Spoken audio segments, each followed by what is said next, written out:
I believe, so we can start. So I'm going to open the meeting tonight and call it to order, and if we can have a roll call and establishment of a quorum.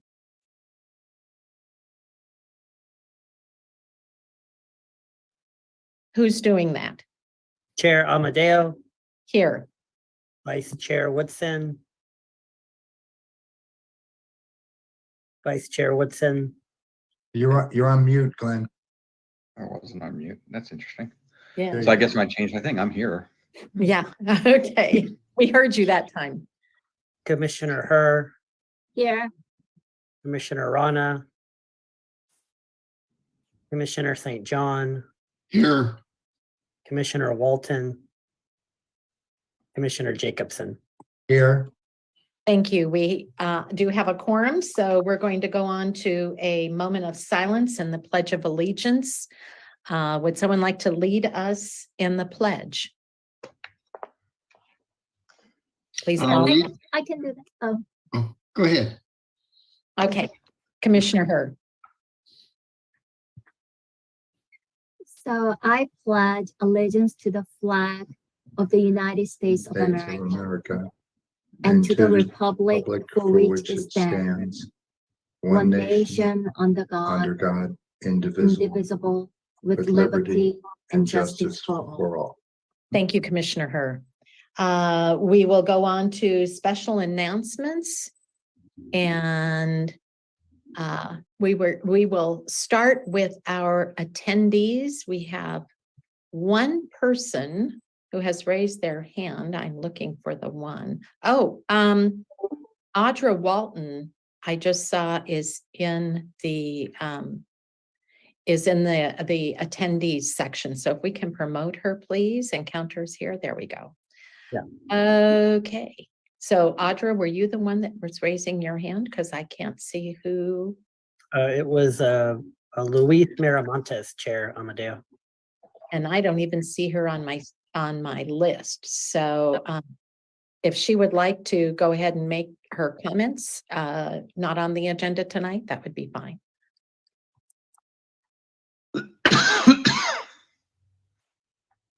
Louise, do you have any announcements? There you are. Or is that Louis? Yes, it's Louis, but that's okay. You can call me Louise or Louise. I get them all.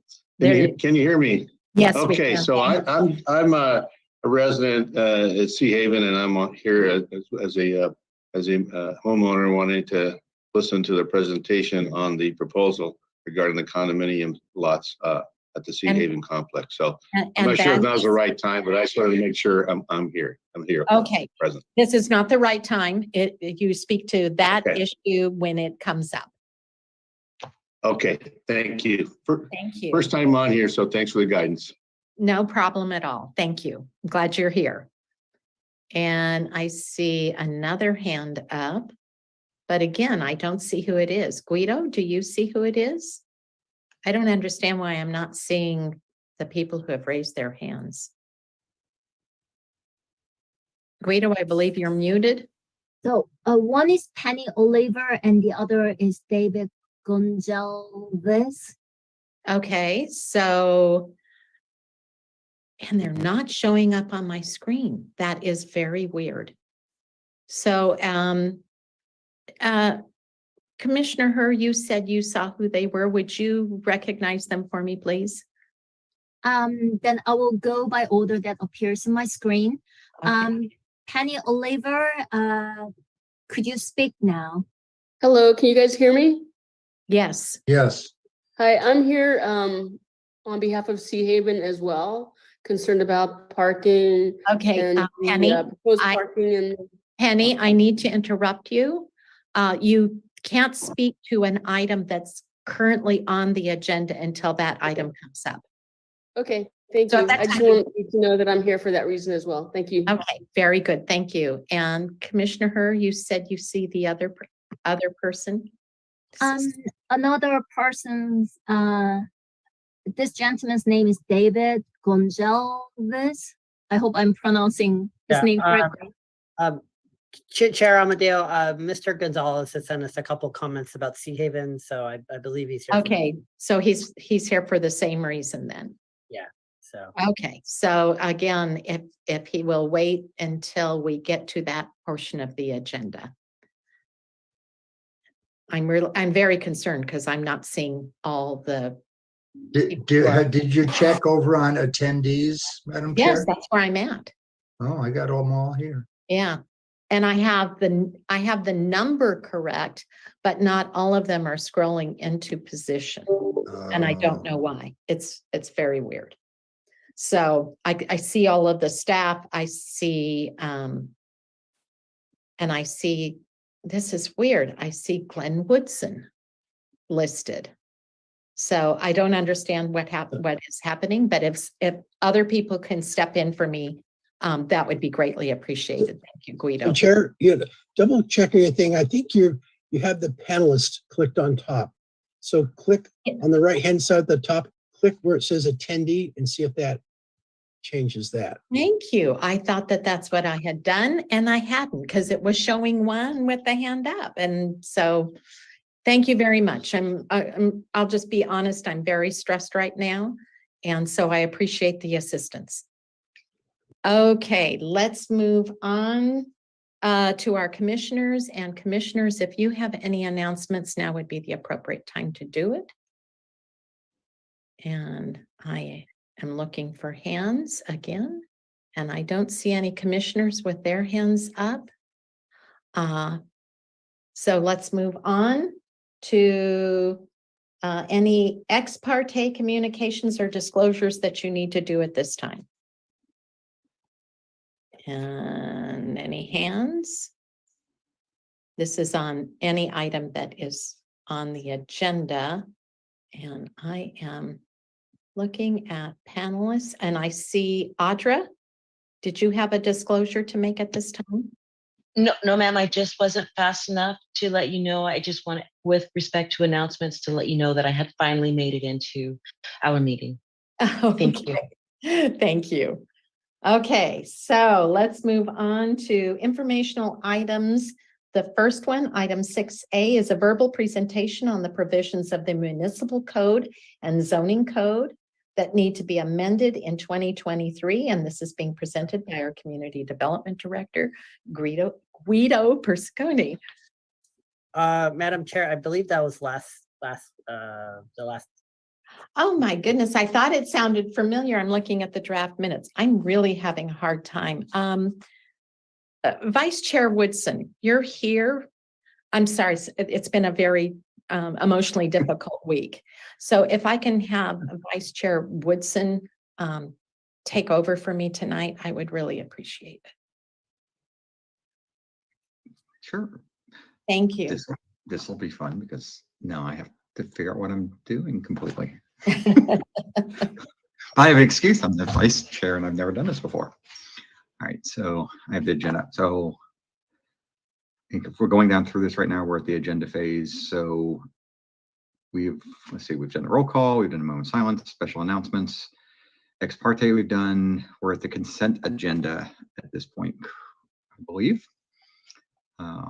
And so we have, the first thing we have on the consent agenda is review and approval of the meeting minutes from January 26th, our last meeting. That's correct, Vice Chair. Okay, I don't know if anybody have any comments on the meeting agenda or get a chance to review them and have any changes or suggestions that needed to be made?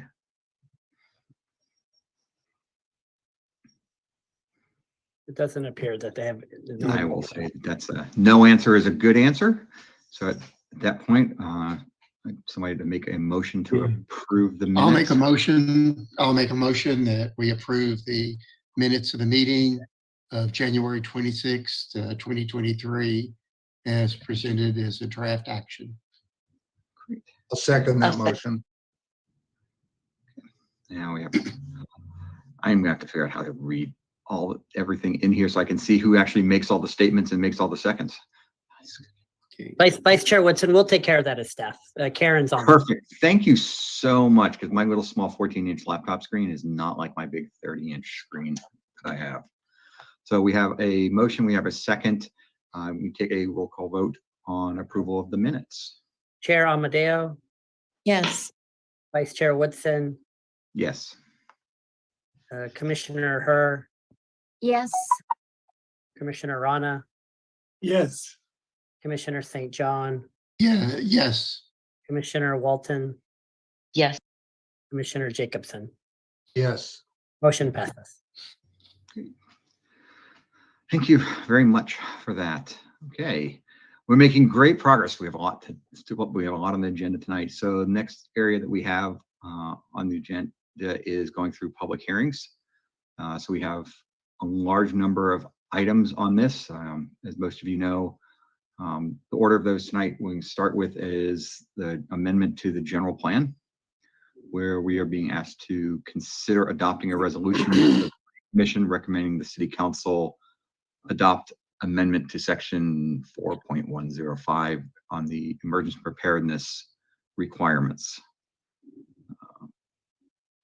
So Vice Chair Woodson, the Yes. senior planner will be giving a presentation tonight for this. perfect.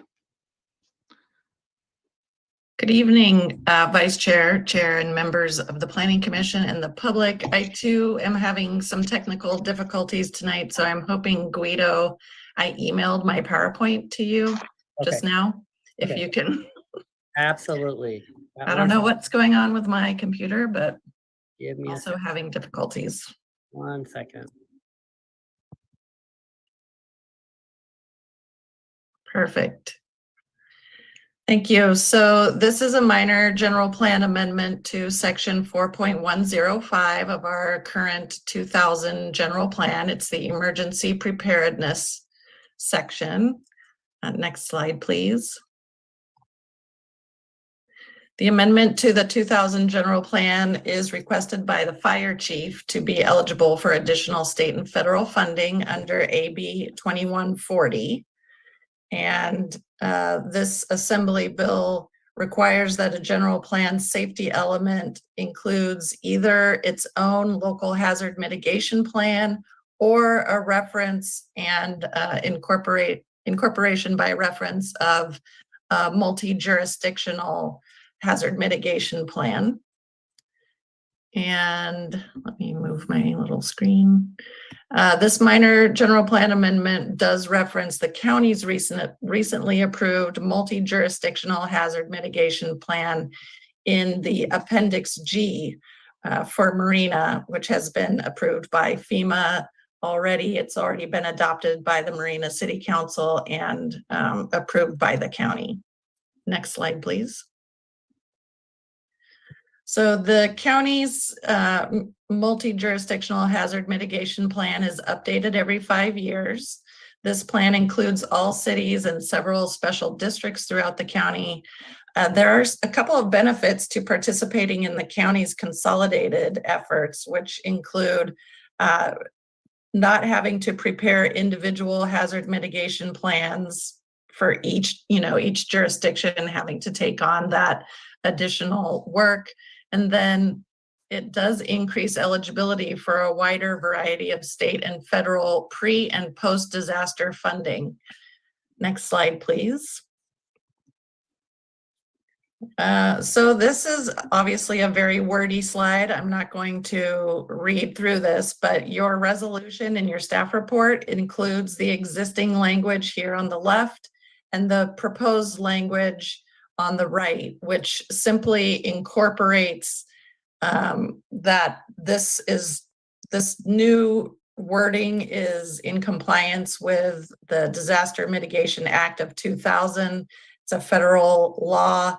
That's what helps make this compliant with FEMA regulations and just opens up many additional sources of funding for, like I said, pre and post disaster, and also planning and preparedness efforts. So the fire chief brought this to our attention and asked us to just quickly do this small amendment rather than waiting for the whole comprehensive general plan update, which, as you know, has just recently kicked off. So this does not change any land use or any other elements. It's simply a funding mechanism and brings us into compliance with state law and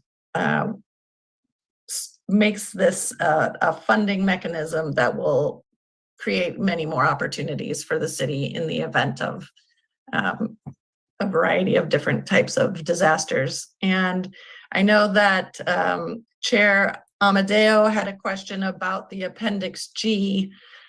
Guido, can you go back one slide, please?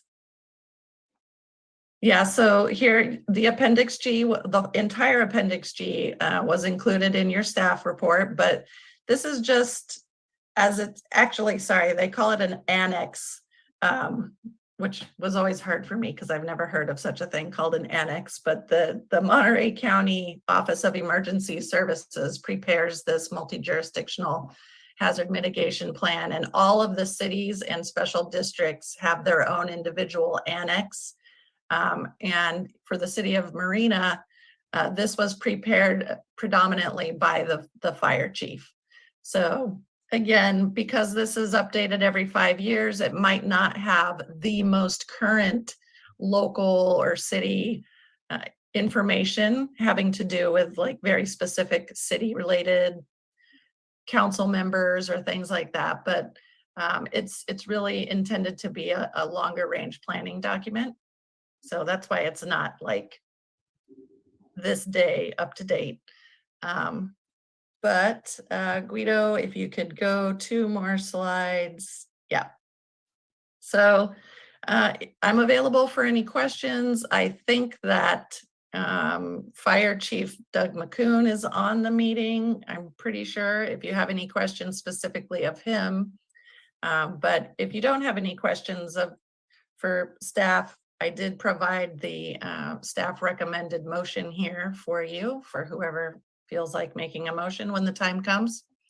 Otherwise, I can try to answer any questions. And if the fire chief's on, I'm sure he's happy to answer any questions as well. Thank you very much. Great. Thank you very much, Allison, for going through that and providing the update. I think now we'll go around to the other commissioners first and see if, do you have any questions for Allison? You are perfect at like 1 for 1 on this one tonight. So no comments from that. Now I'll turn around and ask if there's anybody in the public who have any comments they would like to provide. Vice Chair Whitson, Mr. Gonzalez has his hand raised. Let me see if that is for this item. So. Yeah. Yeah, he's had his hand raised since the beginning. Yeah, I thought I lowered it, but let me try to ask to unmute.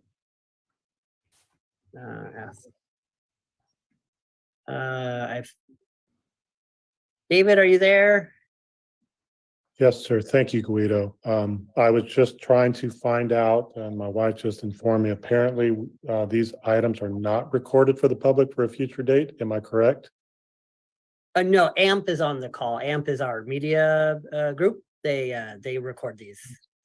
So the question is the public able to get access to this at a later date and time? Absolutely, absolutely. Second question, I guess since I see legal counsel, not specifically about the item 7 whatever D, are planning commissioners living in the subdivisions or directly affected being advised to recuse themselves from decisions? David, we're actually not there yet on the agenda. So I'll try and make it a general question. Thank you. Never mind. All right, no problem. Maybe let me go ahead and maybe I can provide, see if I can get the answer right. So kind of to give an overview, because we have a lot of people who are new to the commission meetings. I'm glad everyone's here. This is great. You're more than welcome to always come, even if it's not Sea Haven on the agenda. But at a whole, we have 2 kind of parts to the meeting. We have the beginning portion of it, which is the consent agenda, where if there are items are at the very beginning, the special announcements. If you have something that is not listed on the agenda item, so Sea Haven is on the agenda item, so we wouldn't talk, the public can raise a question, but we would reserve comment on an agenda item the time when we're discussing the agenda. So the two comments that you have are more generic questions, generally would be asked during the special announcements communications to the floor at the very beginning. Then when we get into the actual public hearing portion of it, and today we have the multiple sections, the fourth topic for today is going to be on the Sea Haven request. At that point, as we go through each item, we would request, just like at the city council meetings, that the public wait until we discuss to that specific item to then provide comment back. And then the way we do that is we start with comments within the commissioners first, then we open it to the public, and then we come back to the commissioners. And then sometimes based on the development of the issues, maybe we would go to the petitioner and ask them to provide any comments or provide answers to questions that come up that either that we don't know or the planning staff don't have an answer to. And so that's generally kind of the flow that we follow through on the meeting. So hopefully that makes sense to everybody. And hopefully, Guido, I got it correct. Sir, I'm fully aware of that. I just tried to comment at the very beginning about the questions I had, and I was not allowed to do that. That's why I brought it up now. Okay, no problem. Anybody else from the public have any comments? Doesn't look like it. So I'll turn it back to the commission. Commissioner St. John? Yes, I just had a brief question for the fire chief regarding this, what is it, NXG, or anyway, the emergency preparedness. Has the city, a couple of questions, has the city in the past filed any requests for emergency funding, especially federal funding or state funding, due to disasters? And the recent disaster of the flooding, especially the Salinas River, was there any request for state or federal funding by the city of Marina regarding that disaster? But for the recent floods, no, we did not ask for any funding. And I would check with the public works director, but I believe 2 years ago when we had some other storm damage, trying to remember, about 3 or 4 years ago, we had some major storm damage roll through here. We did actually ask for some federal funds, and I know that we did apply for some federal funds that just this last year for the fire department, and we were turned down because we did not have this whole process in place. Okay, thank you. Thank you very much. I think we need to move forward and get this process in place. Thank you. Thank you for all your work and for bringing it to our attention. Well, thank you. Thank you for your consideration. Any other comments from the commission? Okay, I think at this point we're kind of ready to move forward on the motion. To read the motion to everybody is Resolution 2298, a resolution to adopt the updated, is this right? This doesn't sound right. Nope, I'm going to go back to this. I recommended one. So interesting. The link, by the way, in the agenda goes to a 2022 one. So that, through the chair, Commissioner Woodson, that's the council's adoption of the original resolution. So okay. You also have a planning commission resolution in the packet. I see it. I just click on the right one. Okay. The recommended action, which is on the screen, I'll make it even easier for myself, is move to adopt Planning Commission Resolution 23- number, recommending that the City Council adopt the proposed amendment to Section 4.105 of the 2000 General Plan based on the findings in Sections 15060 C2 and 15061 B3 CEQA exemptions. I would make the motion to approve. I'll second. Okay, at this point, we have Amadeo approving it, and I didn't see who seconded it. I think Commissioner St. John, correct? Trying to get out the voice. And at this point, can we do a roll call vote? I think that was Commissioner Jacobson. Oh, Thank you. Chair Amadeo, Yes. Vice Chair Woodson, Yes. Commissioner Herr, Yes. Commissioner Rana, Yes. Commissioner St. John, Yes. Commissioner Walton, Yes. Commissioner Jacobson. Yes. Motion passes. Thank you very much. Okay, the second item on our public agenda for tonight is the Seacrest Plaza monument signs. This is a resolution to the Planning Commission approving the addition of 2 existing monument signs at Seacrest Plaza on Reservation Road. Alec, I think you're going to present that tonight. Yes, thank you, Vice Chair Woodson, members of the commission. I'll go ahead and share my screen.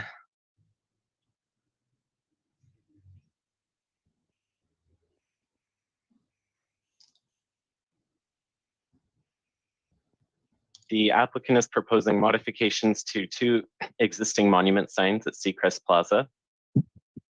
A brief history on these signs. In 1986, the Design Review Board adopted a master sign program for this site.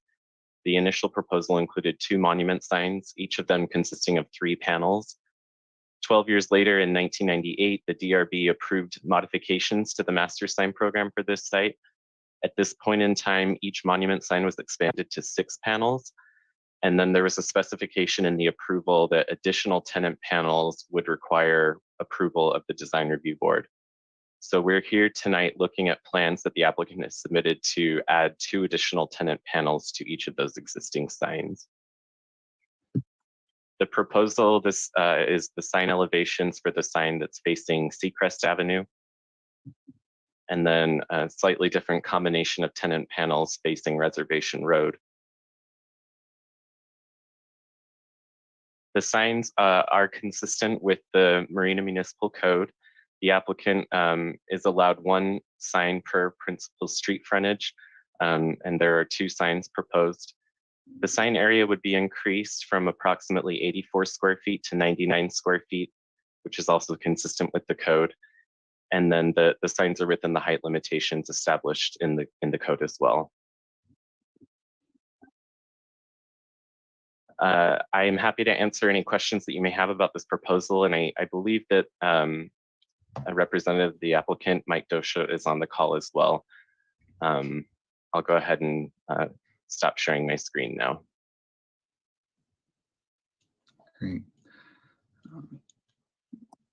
Are there any comments from the questions from the Planning Commission right now? Yes. I would like to recuse myself from the discussion on this point because of conflict of interest.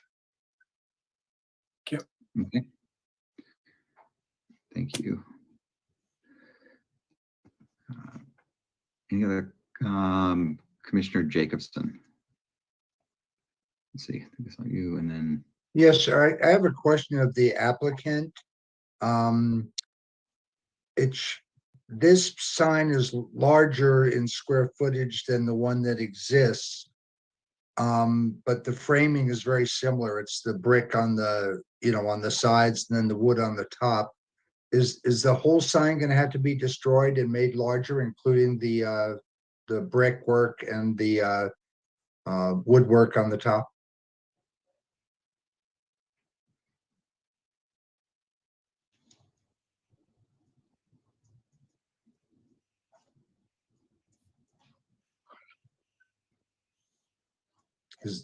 I understand this was to the applicant. Correct. I thought they were on.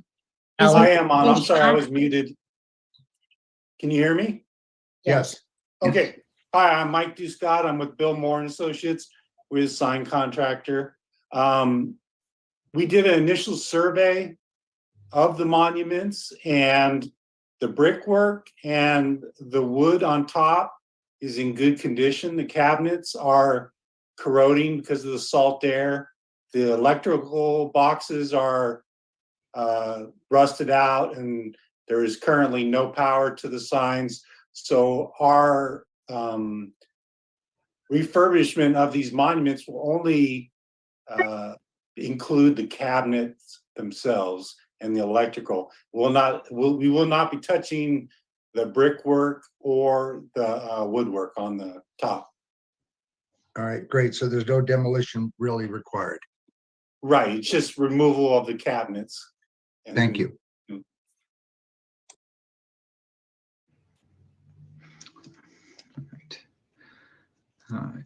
Any other comments from other commissioners?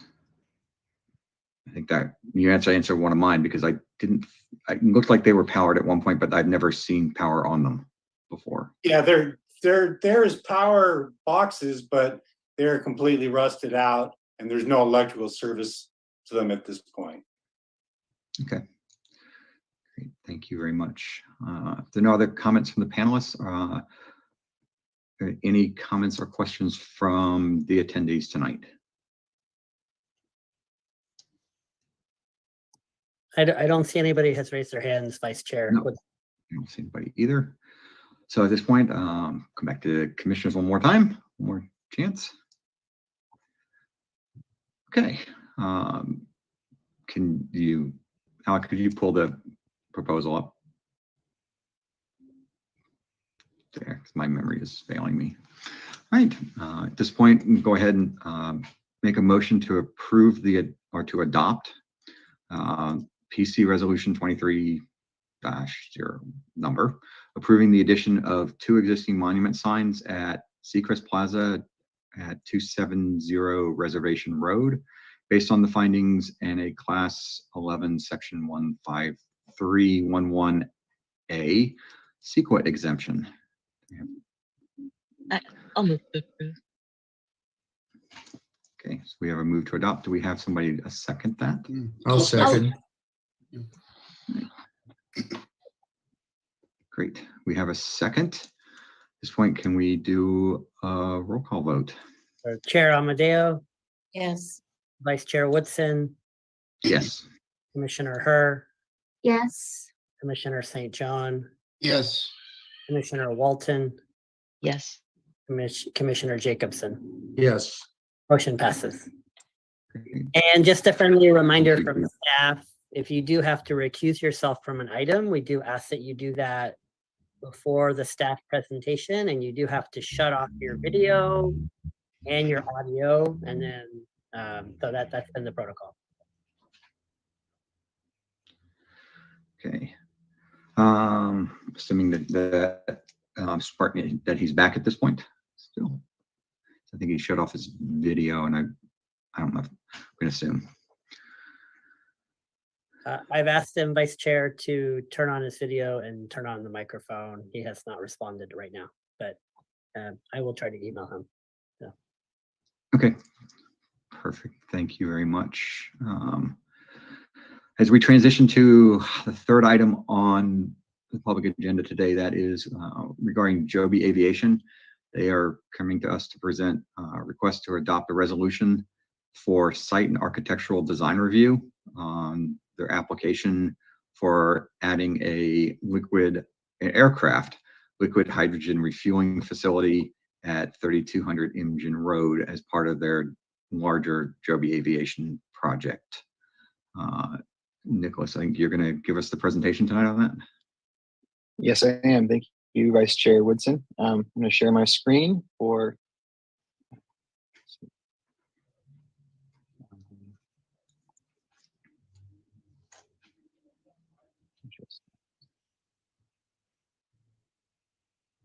Allow to share. Sorry.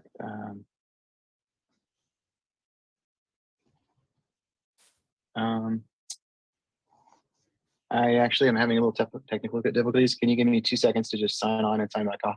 Sign on and sign off again. I'm using a different laptop. 1 second. Nick, do you want to send me your presentation? Sure, I'll email it to you. Or is it on this planning server? I can grab it. I got you. I'll email it to you. Okay. Let's see.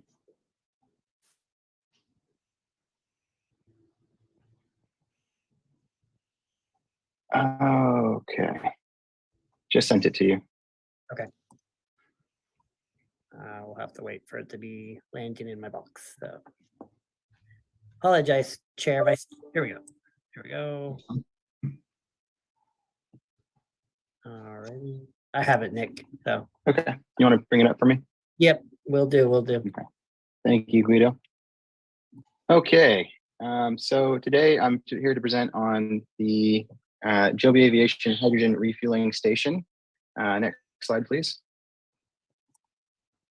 So this is located at 3200 Imjin Road. This is part of the airport, and it's part of the Joby project at the airport. And it's going to be next slide, please.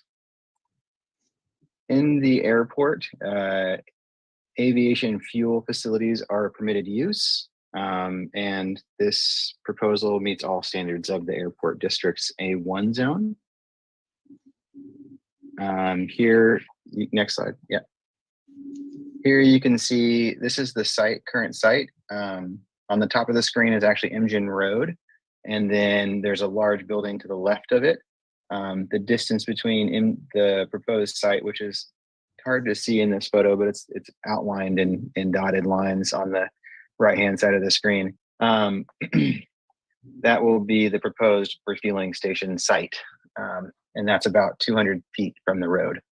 So next slide, please. So this is a zoomed in on the proposed floor plan, and the road is to the right now. So the Imjin Road is now on the right-hand side of the screen, and it's going to be 2 canopies. Each will be 1,500 square feet, and they will cover all of the necessary equipment for the hydrogen refueling station. There's an existing shed to the right, which they will refurbish and repaint.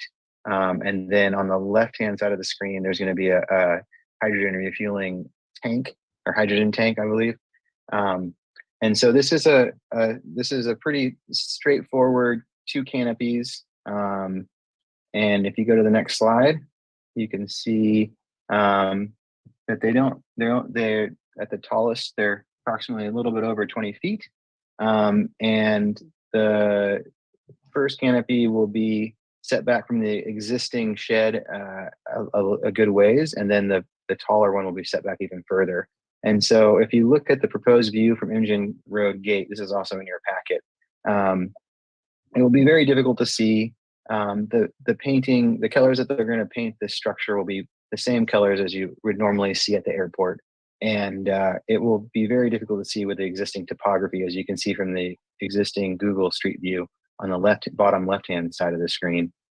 So very minimal impact for the overall aesthetics and view from the road. So staff found this to be a very minimal impact, but due to the size of the structure, we decided to bring it before you tonight for design review. So if you go to the next slide, please. City Marina planning staff has determined this is exempt with the infill exemption in CEQA under section 15332. And then to the next slide, please. And this is our motion for you tonight, if you so choose to take it. And that is to approve the site architectural design review application with the rest of that text. And we can bring this back up for you if you wish to adopt it. I'm happy to answer any questions. I also have Alan Hendry, who I've promoted to a panelist, so he can also answer questions as well. He's the architect for this project for Joby. Yeah, happy to provide any more information you might need. So.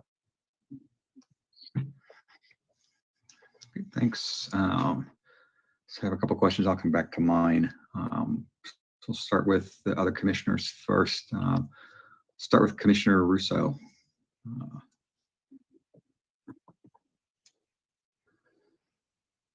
Oops, no, I went with the attendees. Let me go back to panelists. Like, I made you a commissioner and you didn't even know it. Let's come back the other way. So let's start with Commissioner Chairman Amadeo. Thank you, Vice Chair Woodson. I only have one question, and this is probably better suited to the applicant, Joby Aviation. My understanding is Joby Aviation is going to be electric operated air taxis.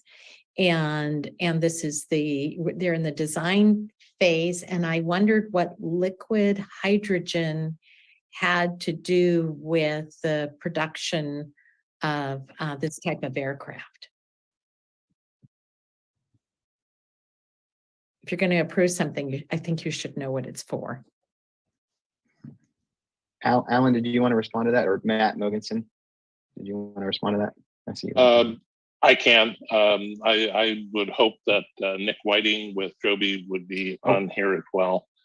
But it's my understanding that the facility that's being proposed is for the research and development of potentially incorporating hydrogen as a fuel for the generation of electricity for the vehicle. This is not a full-scale, refueling commercial facility. It's strictly for research and development for Joby. Thank you. I appreciate that. Okay, thank you. Next up, Commissioner Marina. Yes, I have two questions. I think one is partially answered. So this facility is not available to the commuters driving hydrogen cell cars. So it is only for research and development for Roby. And the second question is that although this proposed facility is kind of not affected by CEQA, but still there are certain hazards involved with the liquid hydrogen. As per my knowledge, some accident can lead to frostbite, and even certain fire hazards are also involved. And even the containers, liquid hydrogen containers, are susceptible to corrosion and can lead to some spillover. So has all these things been considered while putting in this application? Thank you. Yeah, it's my understanding that, again, that this is strictly for the research and development for Joby, so it is not a commercial refueling station for automobiles. The second question has to do with the various safety measures that need to be taken into account. The facility and the bulk liquid hydrogen tank have been located to be outside of the required setbacks that are required within the California Building Code, California Fire Code, as well as the NFPA codes that deal strictly with hydrogen as well, liquid hydrogen. Everything has been located to make sure that we were more than the minimum required setback from all of those items. Okay, thank you.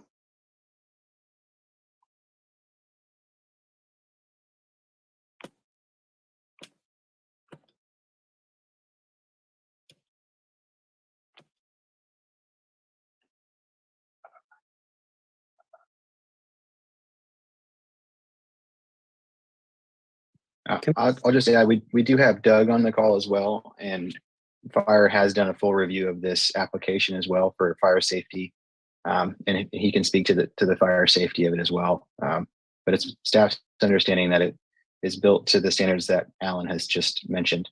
So, yes, I can confirm that. And we also, as we part of this proposal, we went up and actually did a site visit on other hydrogen fueling stations. I mean, full commercial ones.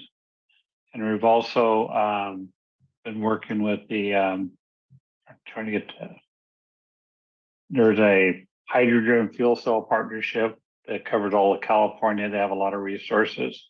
a lot of safety factors, and they've, we're working with them to review it, but yes, we feel that this is safe.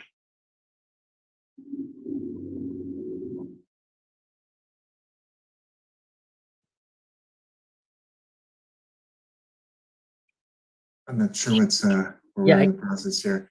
We do have a representative from Joby Aviation who's in the attendees who could speak really well to this project, if that would be helpful. Which one, Matt, so I can promote him? Russo? I Raphael? wonder if Raphael. I wonder if I'm able to ask, if I ask my questions, if then we won't have to come back to commission before the gentleman from Joby speaks, or that way he can answer some of my questions as well, or is that out of order? If I can interject, I noticed that your hand had been up, so it would be appropriate for you to be recognized by the vice chair to ask your question. I think the vice chair. Thank you. So my system muted itself again. So I was talking and trying to recognize Commissioner Walton, and that would be my mistake because I didn't notice that my computer got a mind of its own again and turned me off. So I actually was trying to recognize you. Sorry about that. Thank you. I have been in your shoes. I completely understand and appreciate you. So I have a few questions. The first one was for the fire chief, and it sounds like with respect to hazmat, Marina is completely and totally ready for a project like this one. Correct? Yes. Yes, Excellent. when it was first brought up, we had a lot of questions and did a fair amount of research into the operations and safety. And so my answer is yes. Thank you so much. Do we have similar facilities in the area that have the liquid hydrogen refueling capabilities, or is that something that'll be new for Marina? It's something that's going to be new for Marina, but these and for the county as well. I believe so. I look at a map. Yes, to my knowledge, there's no other hydrogen fueling station in the county, but when you go up in the Bay Area, there's quite a few full commercial fueling stations, and statewide, there's quite a few fueling stations. A lot of these safeguards and everything are real similar to like a propane facility and things of that nature. Thank you. And then with respect to research and development, what happens to the facility after the research is complete and they move into the development stage of manufacturing? I think that maybe, and then I guess maybe should I ask all of my questions at once or do back and forth? I only have a couple more. Okay, that one would be for a Joey representative. Yes. Yeah, applicant. I couldn't answer that. Thank you. I'm fine with you answering the remaining questions at this point. All right, perfect. So strictly for R&D, what happens to the facility after the R&D is complete? And what type of aircraft would this be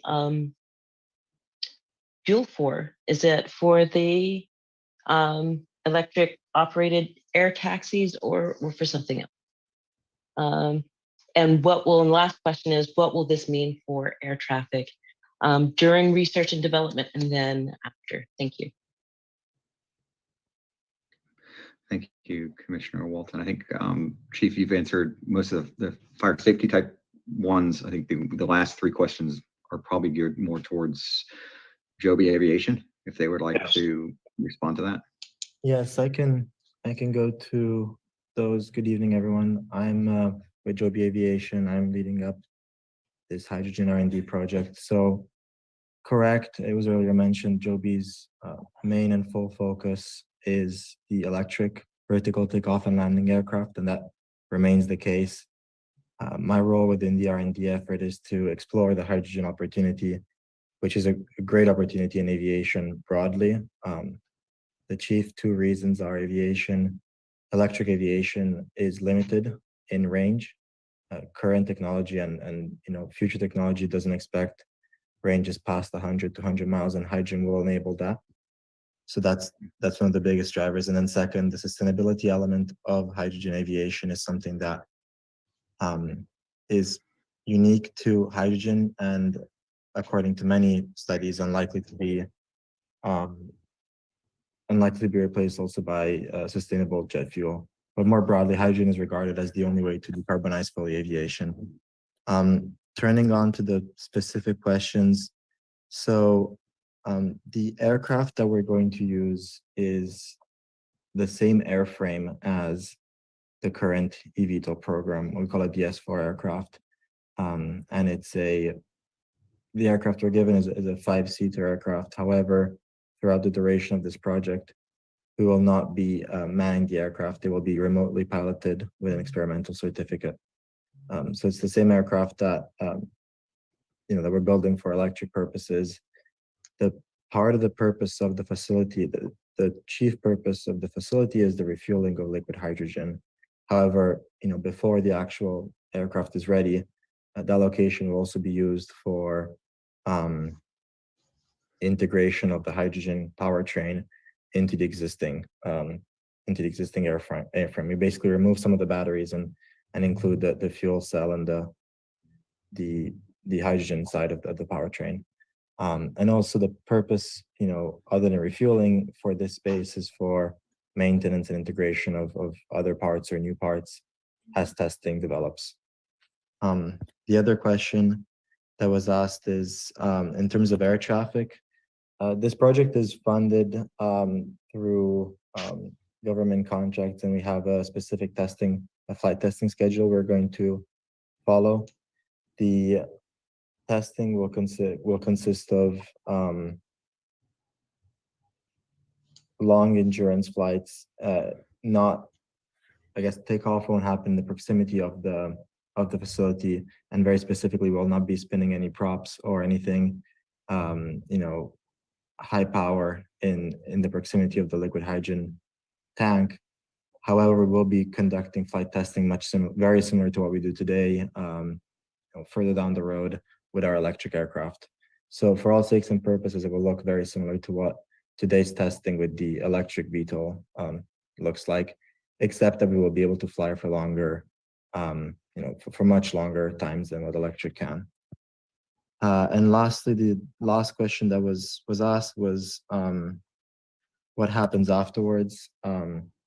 This is an R&D project. We're basically exploring, the viability of this technology and if it's convenient and in the best interest of Joby to proceed.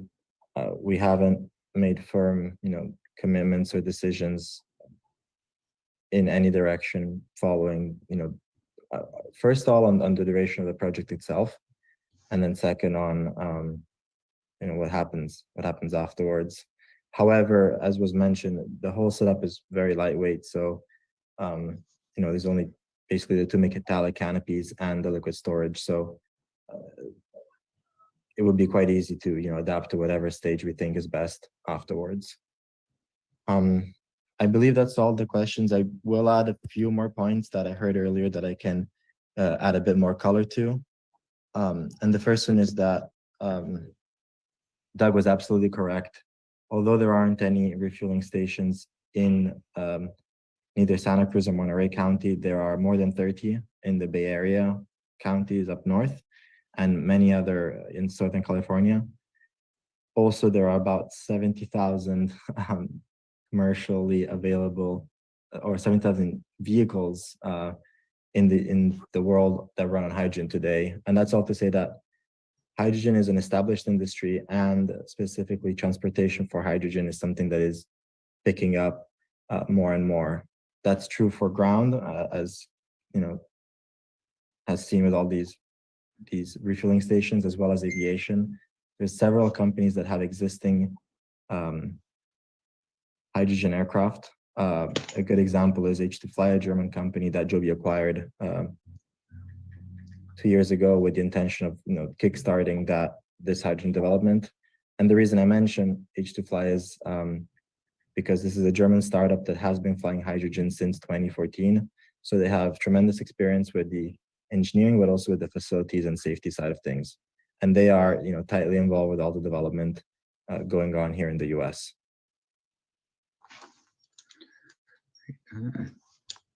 Great. Thank you so so much. Yeah. Sorry, Dr. Ivy. Do you have any more comments or any other questions before we turn to the public? Or actually, I have a couple questions. To be honest, I just one of the responses just the quick I know with respect to pollution, if the gentleman from Joby could speak to that. Yes, so air pollution or carbon footprint of hydrogen? You could do both if you will.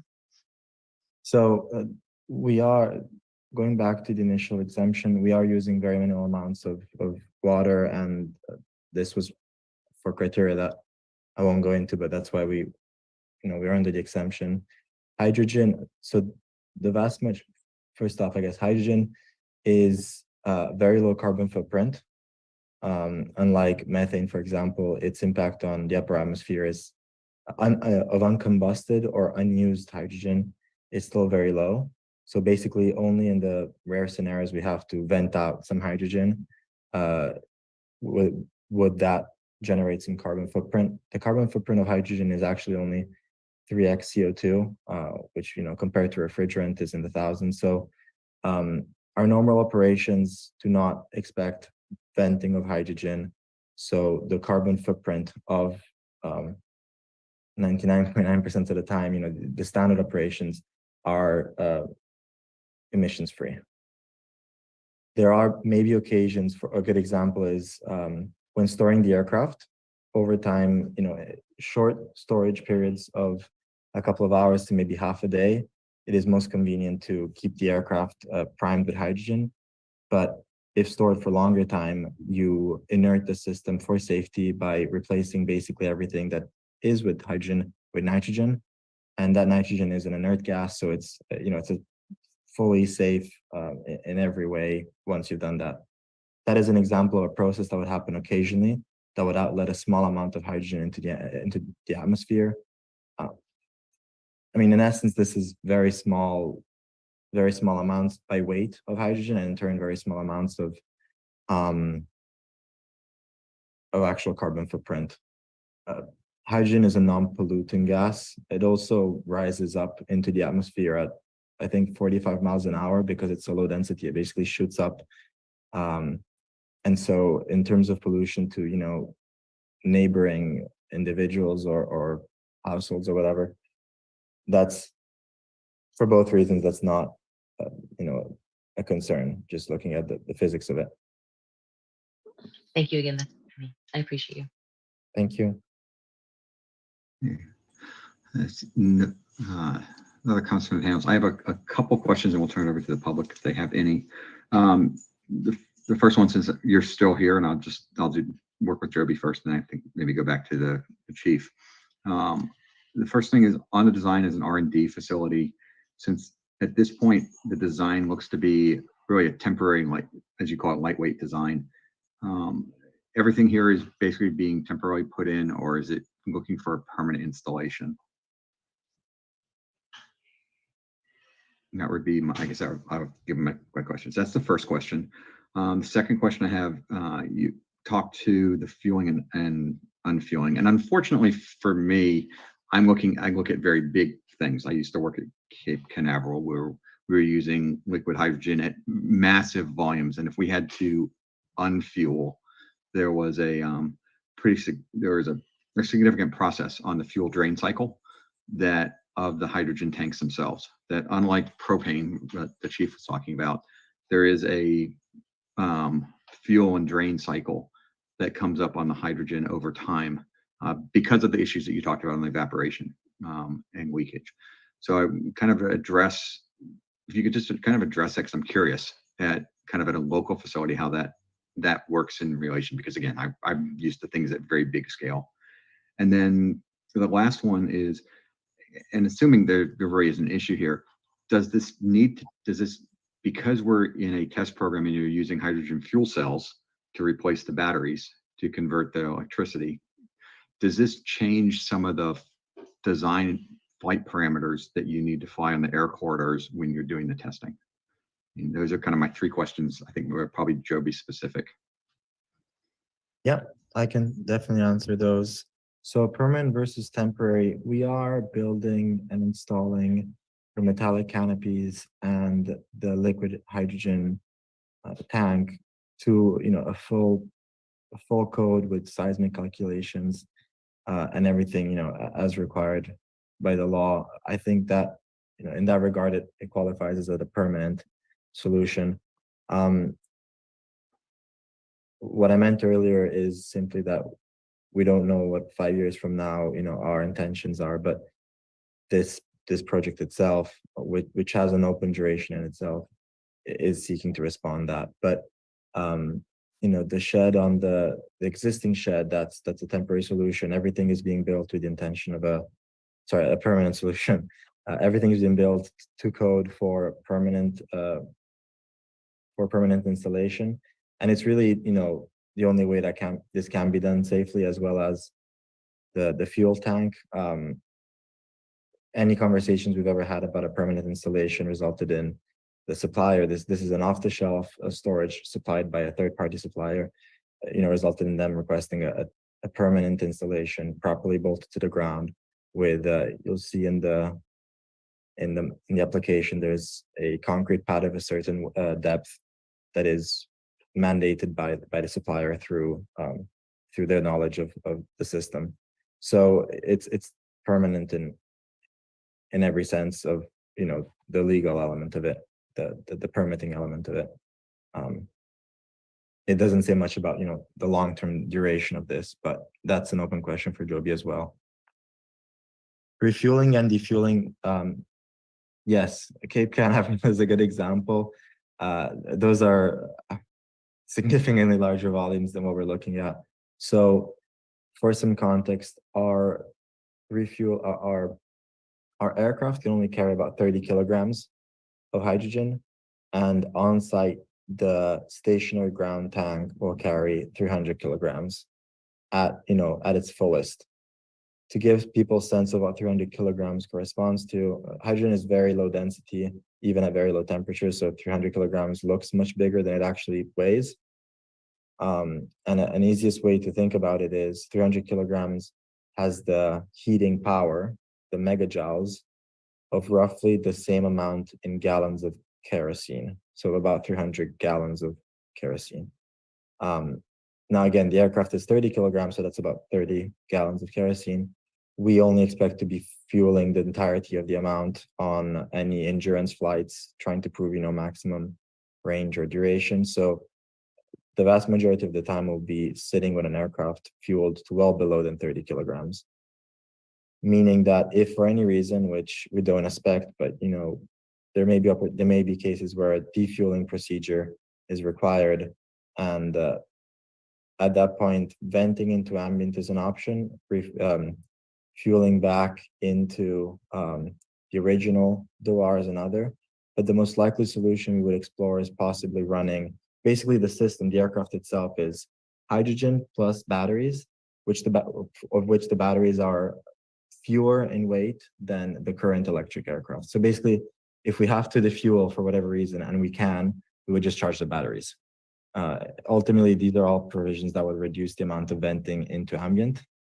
And even if we were to vent into ambient in terms of actual emissions, it's still a very small amount. Again, let's say we vented 15 kilograms, so a half full tank, that would correspond in about 50 kilograms of CO2, roughly. Thank you very much. The air corridors. So I had last question written down on your, there was one more that I was going through, which is flight parameters. And that's a very valid question. I'm actually working with the engineering team right now on that. So the S4 aircraft for the electric program, that aircraft is being designed for a full full 4 batteries of weight for the electric flight envelope, so to say. And also it's designed for having 5 full passengers in payload. We are replacing the passengers with nothing, so we're saving payload there. And we are reducing the weight of the batteries because the batteries no longer serve as range. They basically serve as the hybrid of an electric, an electric car, a hybrid car. That's a similar function to what they do in this aircraft. So they don't have to be as big. All that is to say that the payload is comparable to lower than the current aircraft. And so the flight envelope could be very much the same as what is needed. But for the sake of the funding we've received, we will not need to achieve the same flight envelopes in terms of altitude and speeds and speeds of transition as we're planning to for the electric aircraft.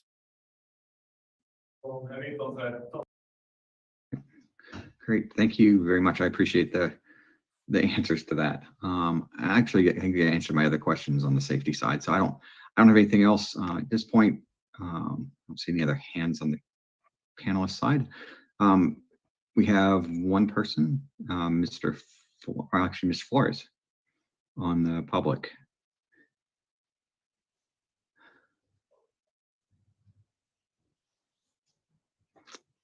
Completely caught you off guard.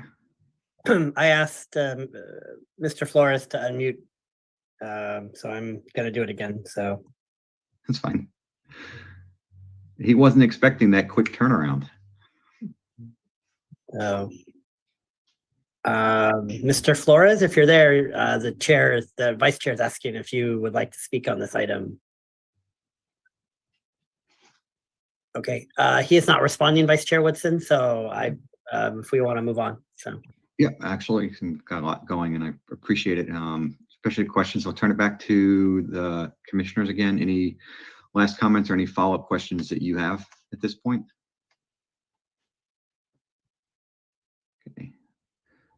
I see no additional hands. So can we pull the actual request back up? Thank you very much.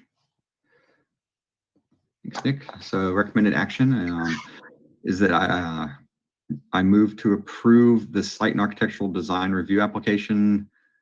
The number listed here, SAD 23-1, for the aircraft approval of the aircraft liquid hydrogen refueling facility at 3200 Imgen Road as part of the Joby Aviation project at the Marina Airport, as proposed, subject to the findings, conditions, and Class 32 CEQA exemption for infill development. Do I have anybody who make a motion to approve that? I would make that motion to approve the site and architectural design review application. And if I can just make a brief comment after it's been seconded. I second. Okay, I just wanted to thank the applicant for giving us all a real education. When I saw liquid hydrogen, I was a little bit apprehensive about fire, explosions, et cetera, and I don't know a lot about liquid nitrogen. So you not only educated us and the public, I think you made us feel much safer as well. And I just wanted to say how much I appreciated that. Glad to hear that. I actually would like to take the opportunity to thank everyone on this call for A, considering the application, and B, being very open-minded and, asking us the questions rather than just not. Just not what? Not approving or not disapproving? No, not being open-minded about it, I guess. We want to make your the day conversation tomorrow in the pleasant. first place. We want you to have a good day tomorrow. But I'm going to go with Chairman Amadeo's response, and I wanted to thank you for entertaining that. But also, even more in depth, I wanted to thank the coordination between the fire department and Joby Aviation going into this, and both of you taking the time to address a lot of the fire safety and everything else. It's not that the liquid hydrogen is an extremely dangerous thing or something very new. It's just new to our community and to our region. And so that ability to put something technology-wise that is proven, but not seen in our area. I think hopefully the rest of the community, when they see this and it goes into, because eventually it's end up in some report in a newspaper someplace, they'll understand that this really was a due diligence on both your part and on the city's part to address all these. So those are my comments. And Guido, can we go to a roll call vote? Absolutely. Chair Amadeo, Yes. Vice Chair Woodson, Yes. Commissioner Herr, Yes. Commissioner Rana, Yes. Commissioner St. John, Yes. Commissioner Walton, Yes. Commissioner Jacobson. Yes. The motion passes, Vice Chair. Thank you very much. Great. Still moving along, actually making good progress today. So we didn't know we had a lot. Next item on our agenda, which I think is a lot of why the public is here, is to discuss the next phase of some of the building at Sea Haven. That's the Sea Haven townhomes. I'm pretty sure it's not town gnomes, by the way. I just noticed that in the agenda. So very tiny homes. But what we would like to do today is considering adopting the resolution of the Planning Commission for a design review of the townhomes in Sea Haven with a recommendation to the City Council for approval of the text amendments under the MH-R district to modify parking standards for the townhomes at Sea Haven. Nick, you have a presentation for us tonight. Before we do, though, we do have to ask Commissioner Herr and Commissioner St. John to shut off the video and shut off the audio because they live within 500 feet of the site. And then Vice Chair, because I don't know if they're going to stay on, I just wanted to make some informational announcements. So we did reconstitute the tree committee. The council took that action. So we will be working with Commissioner Walton and Commissioner St. John to get that committee back up and running. And then the objective zoning standards project is not going February 16th. That's going in March. And then there was a flyer in your packet. The MST is doing their surf bus line, and there is a community meeting coming up. So we would encourage the commissioners to attend. So now I just wanted to pass it back to Nick. So.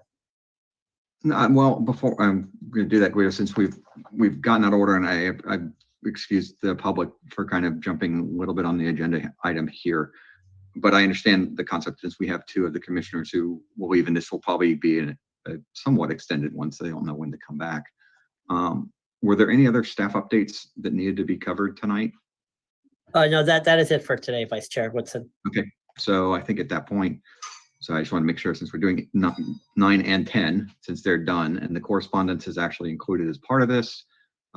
Yeah, at this point, both commissioners, there would be no need for them to come back at this point.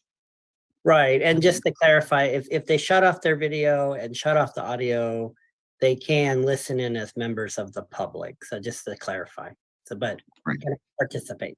So yeah. Good clarifying question. Sure. Yes, Commissioner White. Thank you. Would they be able to participate as members of the public, as the recused commissioners? I'd have to defer to legal counsel. Usually that has to come with a lot of caveats. If we were in the meeting, they'd have to come up and say, I'm not speaking as a commissioner, blah, blah, blah, but I'd have to defer to Karen on the specifics of that. So. Yes, Guido is correct. I mean, they can participate as members of the public. It is generally advised not to. If we were in the meeting, we would actually request that they leave the room. So it would be better if they don't. Thank you. Thanks, Karen. Yeah. So I recuse myself from this item. Thank you. Yep, same with me. I'll recuse myself. Well, thank you. Okay. Okay. Right, Nick. I'm ready. Okay, so I can, yes, I am. So I'm gonna go ahead and share my screen.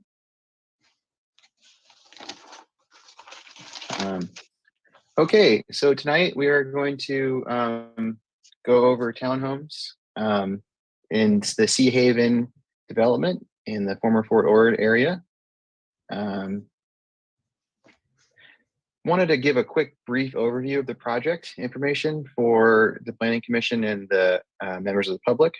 So this is a rather large development that's been going on since 2004, was the initial approval. There's 1,050 dwelling units total, and that includes 5 different types of lots. And townhomes is one of those lots. There's townhomes, cottages, single family homes in 2 different sizes. One's 5,000 square feet, one's 6,000 square feet. And then there's the estate lots. As part of this development, it includes 20% affordable units on site, and I'll get into that later, or maybe Karen will.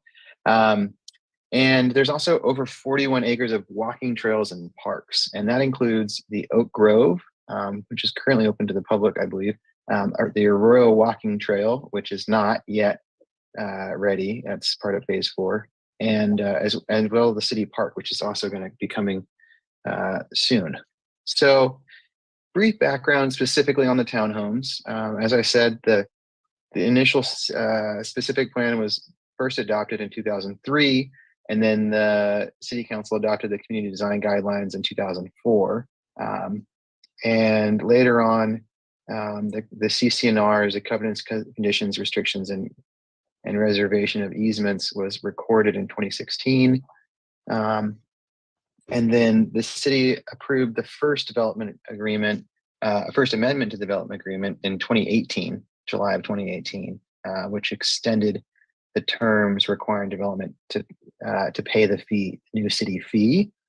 And then more recently, in November of last year, there was a tentative settlement agreement reached with Watson Castano, the developer of Sea Haven. And then in December of this year, Watson Castano's architect applied for the design review, and then the developer also applied for a text amendment and the second amendment to the development agreement, which brings us to us today. So the townhome specifically, there's 17 lots spread throughout the development. You can see them here. They're the blue highlighted plots. This is the overall Sea Haven project area. And they're spread out pretty evenly throughout the project, but they are placed strategically to be near parks. So they are all very close to or within a short walk to a park or another open space area.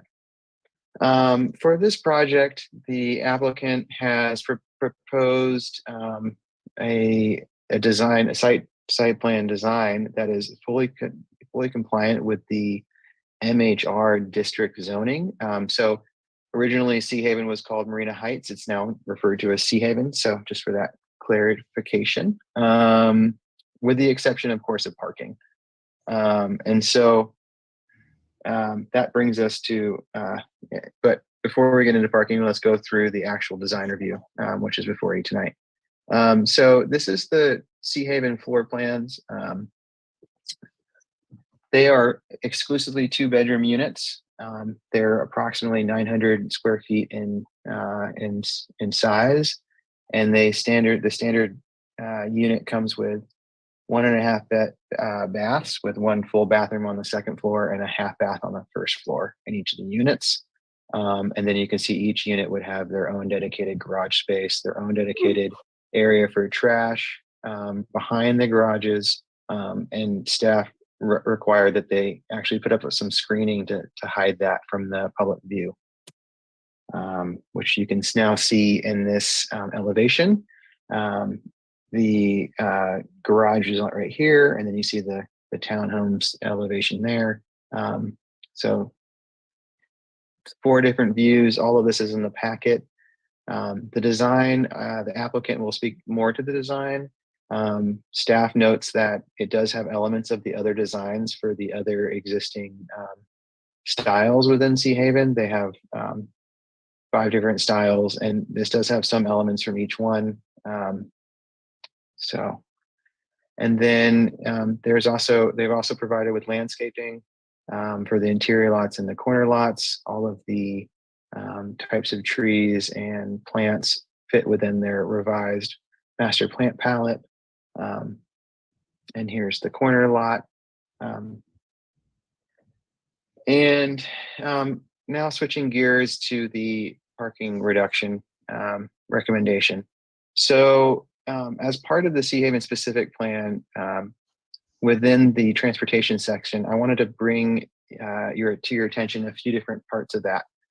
So within them, it does say that the Sea Haven development is to provide the residents with a living environment that is not centered around the use of the automobile. And so when you look at the overall design concepts of the Sea Haven master plan or specific plan, you see that the streets are a little bit more narrow. The garages are at the rear of the lots, and they're typically they're on alleys with some minor exceptions to that. But for the most part, the automobile is to be tucked away. And that is similar to the design before you with the townhomes. I'm going to go back to to this slide. You can see here that the garages are actually on the rear. This would be the alleyway right here, and then this would be the front yard of the townhomes. And then also wanted to point out that the overall design allows for and encourages other alternate use of modes of transportation. There's walking trails throughout the project, bike trails, and areas to bike. And then also it's centered in a way that it's close to transit. And I'll get on to the transit in a little bit. And then also wanted to point out that, yeah, and that's both of those. Okay. So to speak to the transit aspects of this project, I'm not sure if everyone is aware, but the MST is planning to, Monterey Salinas Transit is planning to bring a bus rapid transit to Fifth Avenue in Marina, as well as to the downtown. As you can see on this map on the right-hand side, there's actually these two dots here are existing bus stops, and they will have access to, they should eventually connect to the BRT, bus rapid transit stop on Fifth Avenue, which is proposed, and they're about 2 years away. So in big projects like Sea Haven, things take a little while. So although the designs are before you today, these won't be built right away. And so as they go through the process of building the townhomes, you're going to see that the transportation is really going to shift over time. And also along Reservation right here, that's a very high traffic corridor for bus, and that connects back to Salinas and to other parts of the Monterey Bay Peninsula. So wanted to give you a little context for the overall transit, and then also the plans for future transit. This slide is further about the specific area of the transportation side of the specific plan. And this is really about the narrower streets. So when the original plan was created, the idea was to create a very close-knit neighborhood community. And that's has been achieved by creating smaller streets. And in order to accommodate this, the original, I'm sorry, I'm just gonna go ahead and mute that person.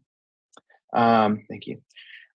So the original design includes the requirement to require no parking on one half of the streets, as you can see on the left-hand side. And this was really done on purpose. And it does create a different environment for the residents. And, you know, speaking on that, the original design had 8,000 square feet lots, and these lots are not big enough to accommodate the additional parking without doing a lot of other things. So staff has done a review of these sites and has come to the conclusion that the parking reduction is the simplest and the only solution beyond substandard size units, reduction in the number of affordable units overall, or reductions to other development standards. And as proposed, the townhomes meet all the other zoning requirements, as I stated earlier in this presentation. Another important thing to bring up is that over the last 5 to 10 years, there's been a huge amount of legislative bills in the state of California, specifically regarding encouraging more affordable housing in the state. And one of the biggest ways to promote and to build affordable housing is to reduce the number of required parking spaces. This is very common all across California. It's a very common way to achieve success with actually building affordable housing. And the proposal reduces the parking to ensure that 6 units is actually feasible in Sea Haven. And so, I believe this is my last point before I turn it over to Karen Tiedemann. This is part of a larger project overall. And the townhome sites, the text amendment, and the development agreement are all required to complete this project. They're one of the last pieces of the puzzle, besides some final maps to get through before this project can be completely completed. One more thing. City has received correspondence from many Sea Haven homeowners and regarding the reduction in parking spaces and expressing concern that the reduction in parking spaces will result in impeding emergency vehicle access. And I did mention this a little bit earlier, but the city does restrict the parking on the streets within Sea Haven to one side of the street. And these restrictions do ensure that there is ample room for emergency vehicles to reach the home within the development.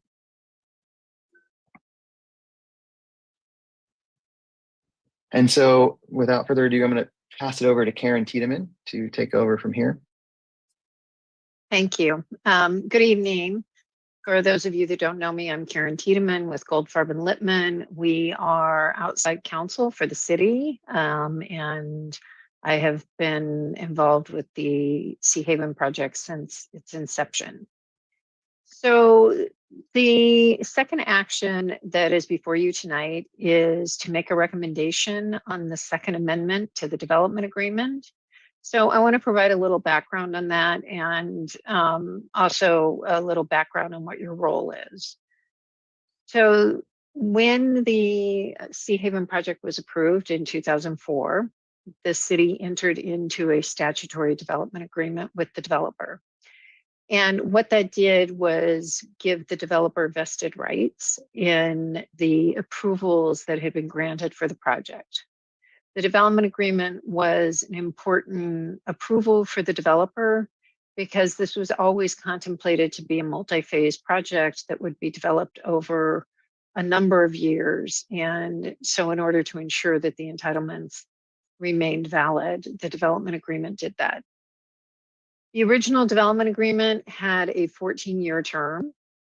It was set to expire in November of 2018. The development of Sea Haven was delayed significantly, initially because of litigation and then because of the recession. So sometime in 2017, the original developer approached the city with 2 requests. One, the developer was preparing to transfer the project to the current developer, who is Watham Castanos Peterson. And the other was to extend the development agreement so that they would have sufficient time to complete the project. Because at that time, the only portion of the project that had been completed was the infrastructure. There was a significant investment by the developer in the project, but with no return because no homes had been built. So the city, in negotiating that first amendment to the development agreement in 2018, negotiated with the developer a provision that allowed the city to impose on the Sea Haven project a fee that would replace the fee that the Port Orford Reuse Authority was charging to all developers in the project area.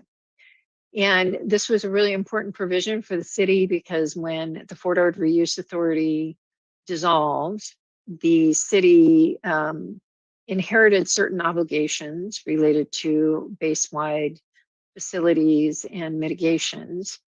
But without the fee, the city would have no funding source for completing those obligations. So as part of the First Amendment, the developer agreed to be subject to a new fee to be adopted by the city. I think, as you all know, the Fort Ord Reuse Authority dissolved effective June 30th of 2020. The city did adopt a new fee that was applicable to the Sea Haven project and the Dunes project. The Sea Haven developer filed a protest over that fee. And under the terms of the development agreement, the city and the developer entered into a mediation process that was a lengthy mediation. We have spent the last 2 years and some months negotiating a settlement agreement. And the upshot of that settlement agreement is the Second Amendment to the development agreement that's before you tonight. So there are a couple provisions of importance in the Second Amendment. Of importance to the city is upon approval of the Second Amendment to the development agreement and the approval of the text amendment to the zoning ordinance, the Sea Haven developer will drop their protest with regard to the Fort Ord Reuse Authority fee that the city has imposed, and the city will begin to receive those fees. The total amount that the city would expect to receive over the full development of the project is somewhere probably in the range of $17 million. So it is significant. In negotiating the settlement, one of the issues that the city and the developer realized over the course of really looking at the project was the affordable housing package that was originally negotiated in 2004 really wasn't a viable package for a variety of reasons. And that included the pricing point for the affordable units. We're not really providing a meaningful reduction in the purchase price for the homeowners or potential homeowners that the city wanted to target. So as part of the negotiations, the city and the developer negotiated some revisions to the affordable housing package, which we'll talk about in a few minutes. We also negotiated an increase in the developer's contribution to the cost of the Sea Haven Park. It was originally at 2.1 million. The developer will now be contributing 3 million. And then we've established a time frame for the development of that park. Next slide. So as Nick said, the project has a requirement that 20% of the units be below market rate. The original proposals for those units were 51 of the units would be townhomes at 120% of area median income, affordable to households at that range. There would be another 51 townhomes that would be affordable at workforce. Those units would be affordable at 150% of median income. So we've reduced those to 135% of median income. And then workforce cottages, there are 23 of those. Those are single family homes. And those are also affordable at 150% of median income. And then in the original transaction for the property, when the developer acquired the property from the former redevelopment agency, there was a requirement for 85 bridge homes. And those 85 bridge homes were set at a fixed price. That fixed price was a price in 2004 that was affordable to families that had incomes up to 180% of median income. But we are close to 20 years past when that price was fixed. The real estate market has changed pretty dramatically, as have incomes. And that fixed price really didn't reflect a price that addressed the needs of the community or really worked for the developer.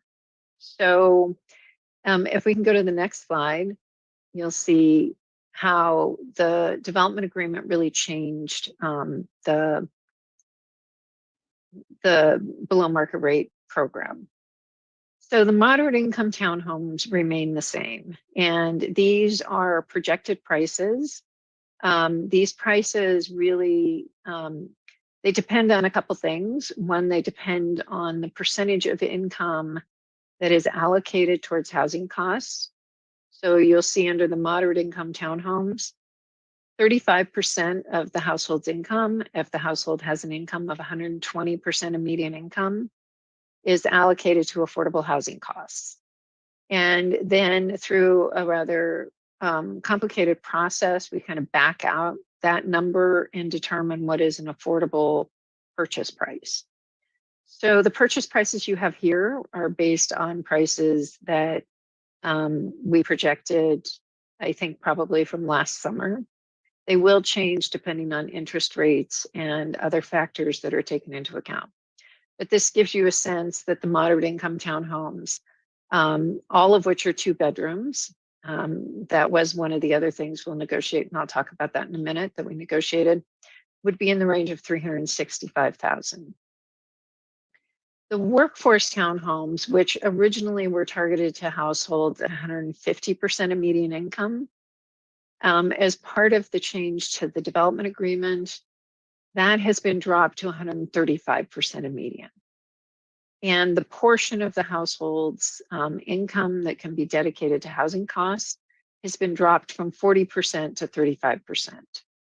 And so the upshot is a 2-bedroom townhome would sell for $475,000 for the workforce.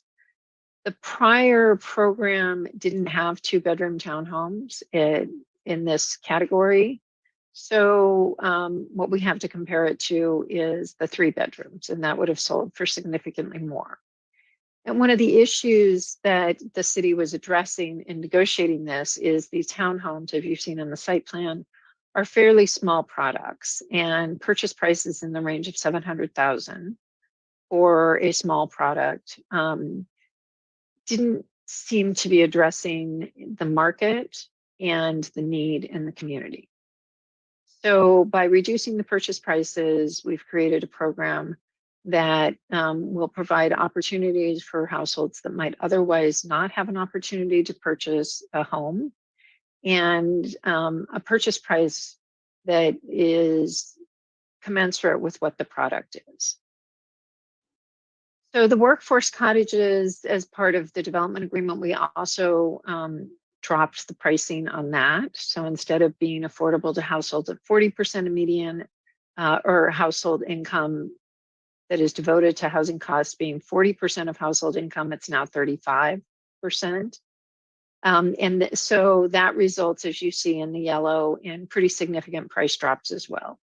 So once again, the goal was to create products that would really provide meaningful opportunities to households that otherwise would be priced out of the housing market. And then the bridge cottages, under the terms of the original agreement, were at this fixed price of $414,000. Rather than use that stagnant price, what we agreed to do was to raise those prices to households at 150% of median income, and then to use the 40% of income factor. So those units are a little more closer to market than previously. So overall, what you see in the yellow is sort of a range of prices that hopefully will accommodate a range of households that might not otherwise be able to purchase homes in Marina. The other issue that we spent a lot of time working with the developer on was, in particular, what the townhomes would look like. And as you saw from the site plans, the townhome is a pretty small footprint. Most of them are under 1,000 square feet. And squeezing 3 bedrooms into that footprint didn't seem to make sense. So the developers agreed to make them all 2 bedrooms. So they are designed for smaller households. And that makes it a product that will be more desirable on the market. The city did also work with the developer just on the parking issue. We did look at a lot of different options for addressing the townhomes and how to make them work on the lots that were designated for them. And the city did actually hire its own architect to look at those townhomes to see what the options were. After going through that process, it was determined that the site layout that the developer has presented to you is really the only feasible site layout that would allow for the 102 townhomes that are part of this project. So that's why we end up with sort of the smaller units and the reduced parking.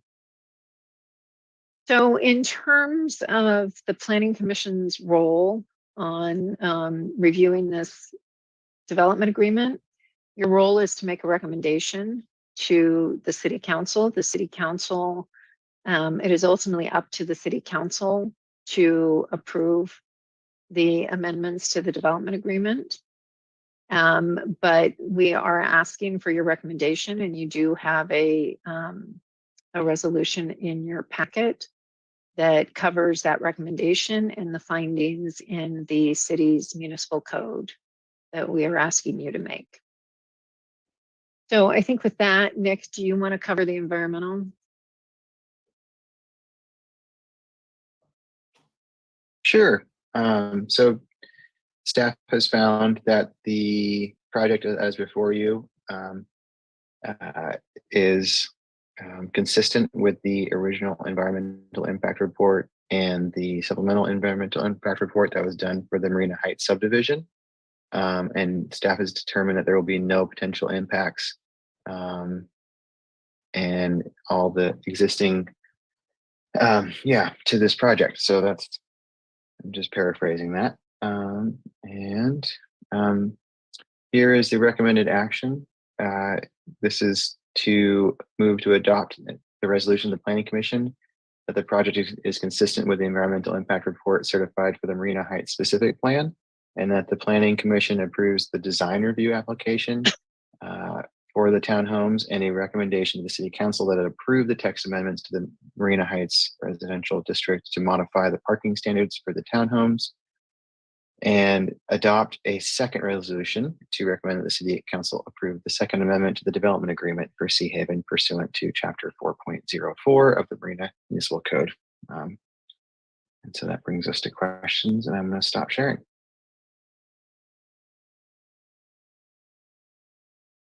Great. Thank you both, Nick and Karen, for the very in-depth kind of overview of both of those topics. A number of questions. I think before I start, I'd like to go ahead and turn the discussion over to the other panelists and commissioners at this point. The public, after we go through the commission, will then open the floor up to you on the public side. Yes, Nick. Sorry. Just wanted to mention that the applicant does have a presentation to make as well. So after you ask questions to staff, they do have a presentation they would like to make as well, if that's okay. Yeah, absolutely. Kawito, is it make more appropriate to have them do their presentation first, as it may answer any questions we have? Yeah, on a meaty topic, it's always good to get the applicant's input, and then it might answer some of the commissioners' questions. So, okay. So why don't we, instead of waiting, why don't we go ahead and have the applicant give their presentation also, unless there's any discussion on the commission side that you disagree with that.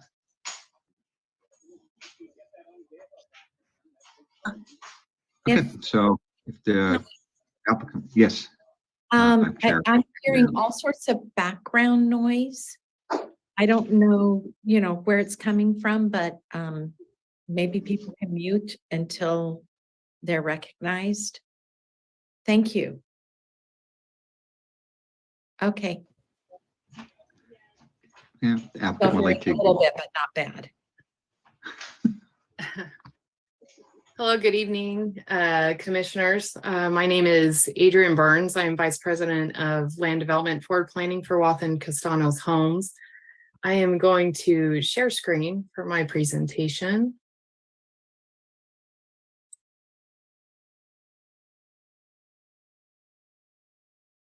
Can everyone see that? Okay. With me tonight, I have our architect, Michael Stone from Bassini and Lagoni, as well as our landscape architect, Bianca Koenig from BEK Collective. I'd like to thank the city staff for their presentation, very thorough, a lot in depth. I'm going to go over some duplicate information, but also go a little bit more in depth on our design of the architecture and the reasons behind that. And let's see, my next slide. There we go. As Nick mentioned, the Sea Haven project consists of a total of 1,050 residential units. We have 5 different home product types in this community. And as you can see, the 17 townhome lots are dispersed throughout, as Nick mentioned as well. And the goal of this is that each one of these different lot types and home style types are dispersed throughout to create a high level of aesthetic and connectivity between those different sizes of lots and different types of homes. And as such, our design for these townhomes were thoughtfully put together to keep up with the refined architectural elements seen in other products that we have and maintain that same high quality aesthetic throughout. I wanted to show you a couple of our street scenes from our existing neighborhoods to give you a sense of the architectural feel as you traverse through the community. This is a picture of a couple of our Leia product line. You can see that we have utilized different materials and architectural articulations to avoid a repetitive street scene. This is a view of our Velosa product, again, providing high level of detail on the facade and even creating interest on side elevations with a pop out of a window. We take a lot of pride in our homes and our neighborhoods. We are proud to present to you this evening our architectural concepts for the townhomes. As you can see, we have a number of exterior elevation details and varied planes to create interest and complementary aesthetics to our other product. We took care to include elements of both vertical and horizontal features to draw your eye. The top elevation you see here is reflecting the front entry elevation. You can see it's a view from the side of the lot, if you will, but that is the front where the front doors and the entries would be. Let's see, we have the bottom elevation. You'll see that we took care to ensure that we enhance the side elevations as well with railings, shutters, other details around the windows to not dismiss that this, although it is a side elevation, it is fronting onto a street view. And so we made some articulations out here as well to create more interest.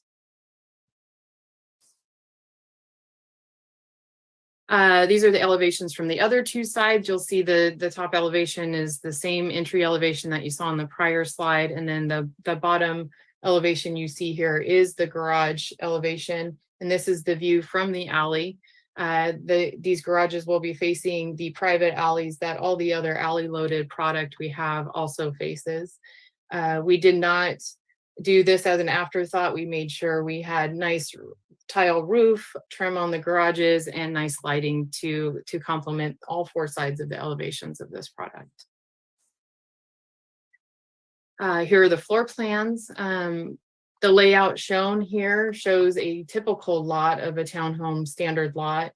You'll see that we have maximized all the space on these lots with the units themselves, the garages for parking, but also there's flat work that surrounds these units to get to and from the front doors, and then also to the totes to have room for that. And not to mention there is a lot of utilities that go through here to serve each one of these units. We also tried to maximize the private space, open space that they have, and then also common open space as best we can with the constraint of the lot itself. These units are all 2 bedrooms, as Karen indicated, 1.5 bath, and with a garage for each unit. The 2 bedrooms are situated on the 2nd level with a Jack and Jill style bathroom, and the lower level has an open layout for the kitchen, dining, and living space. There's a half bath on that level along with laundry and storage closet. I would like to introduce Bianca Koenig, our landscape architect, to go through the landscape concepts with you. If we could make her a panelist if she's not already. Oh, there you are, Bianca. Hello. Hi, good evening, commissioners. Hello, members of the public. Glad to have everyone here this evening. As Adrian mentioned, we did spend quite some time to make sure the design of the site and the landscaping in coordination with the architectural features were consistent with the quality, appearance, and seasonal interest that you'll find at the Sea Haven community today. So we really wanted these townhome lots to be consistent with the neighborhood and something we're all proud of. And also the trees and plants are selected for their predominantly low water use. And we know they're all performing well in the community. And the tree placement is primarily based on where there is room available in coordination with utilities and in coordination with the architectural features. This is the interior lot, so we have specific setbacks on the side yards and anticipate some fencing in between our neighbors. And on the next slide, if Adrian can, I think Adrian's driving, thank you so much. And the next slide is the corner example. So also in this scenario where we have the garage and trash areas, we want to implement more screening plants where possible. So looking at it from all sides, all angles to do the best we can with the space we have available. And then the next slide is another view of and imagery of the planned plants that we have seen do quite well out there and would be consistent with the design of the neighborhood. And again, we are in concept phase. We did have a lot, I think you saw in the staff report. The next slide, lot 559A, which is the existing sales lot. Each one of these townhome lots, they do have some unique opportunities and constraints. And so this one was one where we do happen to have some existing trees that we will absolutely be mitigating for. And also wanted to point out there is a common space landscaping between the property line and the back of sidewalk that will have mature landscaping that will stay in place. And we would only affect the trees that are where we have planned building footprints. And that completes the additional detail I was glad to share with you this evening, and here happy with the team to answer any further questions.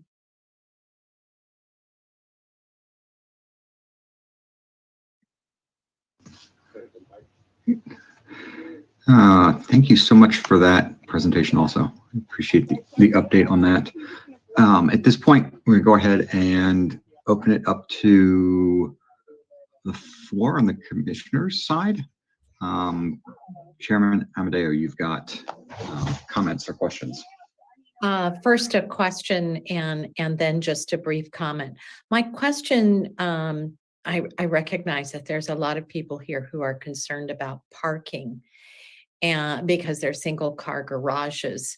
I'm also concerned about parking only because I live in a neighborhood with limited street parking, and we have 2-car garages, and people use their garages for storage.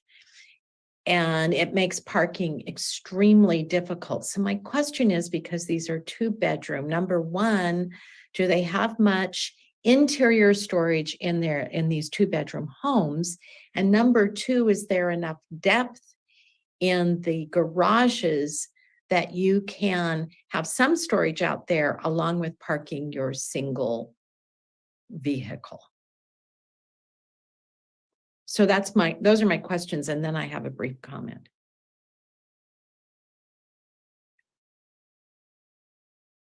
Do you want me to address any of that now or wait till some questions go through? Okay. I would like it to be addressed now, if that's okay. Sure. Well, we are limited on space here, as we indicated. We do always, in all of our floor plans, try to maximize storage as best we can. We do have a storage closet under the stairs here. There is a pantry closet also inside the unit, and then obviously the bedroom closets as well. The garages, I do believe, are generally at a minimum depth, and perhaps Michael Stone, if you can speak to that. I don't have a dimension on here. I don't know that we have a lot of extra space in the garage for storage. So we've done the best we can with the footprints With we the have. limited. Michael, do you have anything? Yeah, well, I'll just add to it and what Adrian said. We are looking at possible additional overhead storage in the garages. We don't have additional space for storage kind of on the ground level with the car, but we do have a little extra height. It's something that's being considered, not necessarily finalized at this point, but that would help alleviate some of your storage concerns. Yeah, that I appreciate that idea, and I hope it does get implemented. Only because of what I witness in my own neighborhood. Yeah, and it's a real life situation. So It is. kind of how do we best handle it? Using their garages for storage, then the parking becomes a problem on your street. So, okay, my comment is more for the public. And I really hope that they understand that the commission tonight is primarily making recommendations to the city council. The city council doesn't have to agree with our recommendations, and always our recommendations have to, if we disagree with what the recommendation is from staff, we have to have findings to show that they are not being consistent with the specific plan for this area, or not being consistent with state law, or not being consistent with some other regulation. So, we appreciate always comments from the public. They're very important, but understand that the decision ends up being made, the final decision ends up being made at the council level. We're making recommendations. It's either going to be to approve based on what the staff has recommended, or if it is to disapprove, we must have findings that are consistent with the law, whether it's city, whether it's the agreements that have been made, or whether it is state law. So I just want the public to understand that staff does the best job they can to work within all of those parameters to bring forward to the commission the best possible outcome based on the parameters in which they have to live. The only organization that I would say doesn't have to live within those parameters, but lawsuits often result, is the city council. And if any one of the staff wants to add to that, I'm sure the public would appreciate, as with the commissioners. Thank you. Thank you, Chairman Amadeo. Next up, I think, is Commissioner Walton.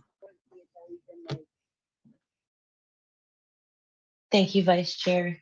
I just have 3 questions, I think. The first one is with respect to parking. Is the reduction Sea Haven wide, or is it just for the new project that we're talking about this evening, the 150 homes that are going in? And then are all of the affordable homes, question number 2 is, are all of the affordable homes limited to 2 bedrooms? And the third question is, how much of the city park will the city be investing in? Thank you. I can answer the first 2, and then I might have to defer to maybe Karen on. I can answer go the ahead. third one. I can answer the third question. Thank you, Wayne. I appreciate that. You want to answer that one first, and then I'll do the other 2.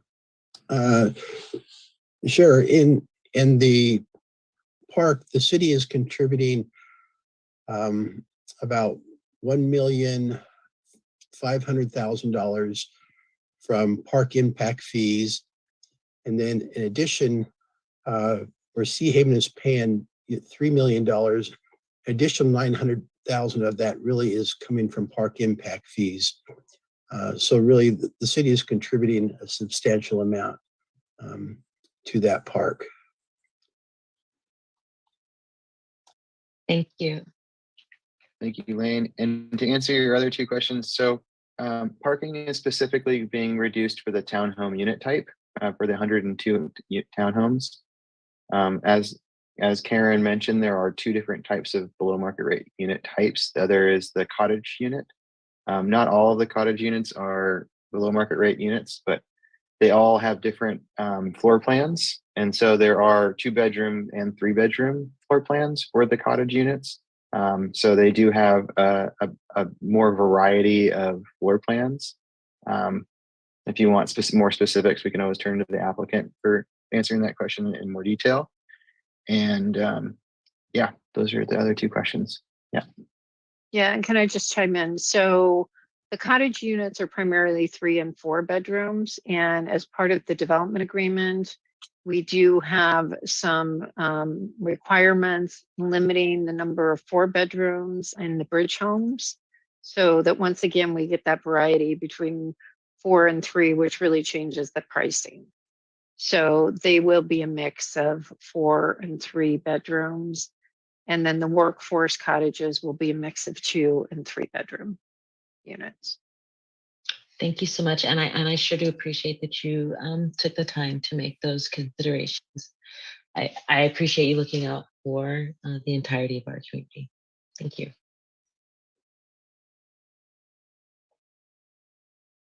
Commissioner Walton, was that your last question for now? That was, thank you, Vice. Great.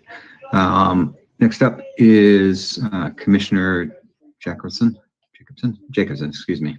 Yes, sir. Thank you, Vice Chair. I don't know if I actually have any questions, but I have some comments. Having lived in at least 2 different townhome environments throughout my life, I have found that the one garage solution is fairly common, but there's also at least one additional space available that is not covered and not in the garage. And that's been so far 2 townhomes that I've lived in, that's been the case. And so it sounds like to me that the developer or the architect or whoever underestimated the square footage needed for these townhomes and as it relates to parking. It seems that the public transportation argument doesn't hold because that's discriminating against these townhomes, lower homes, but everybody else gets a 2-car garage, but they have access to public transportation too. So I think there's a little inequity going on there. And it seems to me that you've got to figure out a way to squeeze in at least a designated second parking area for each one of those townhomes. And it may be on the street. You may have to mark the street and say, this is for 1A and this is for 1B, and they get those spots. And that's kind of the way I see it. So I guess I really don't have any questions, but I did have those comments. Thank you. Thank you, Commissioner Jacobson. See no other comments from the commissioners. I want to expand on what Commissioner Jacobson was discussing. And I think it's the overall parking numbers. And I understand the state issues with trying to reduce parking and promote commuting. We've discussed this over and over again about ADUs and JADUs.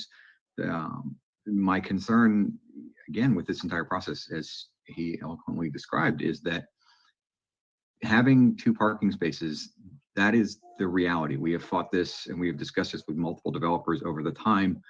And a lot of the cases in the city, because we're doing infill development, we don't really have a lot of options here.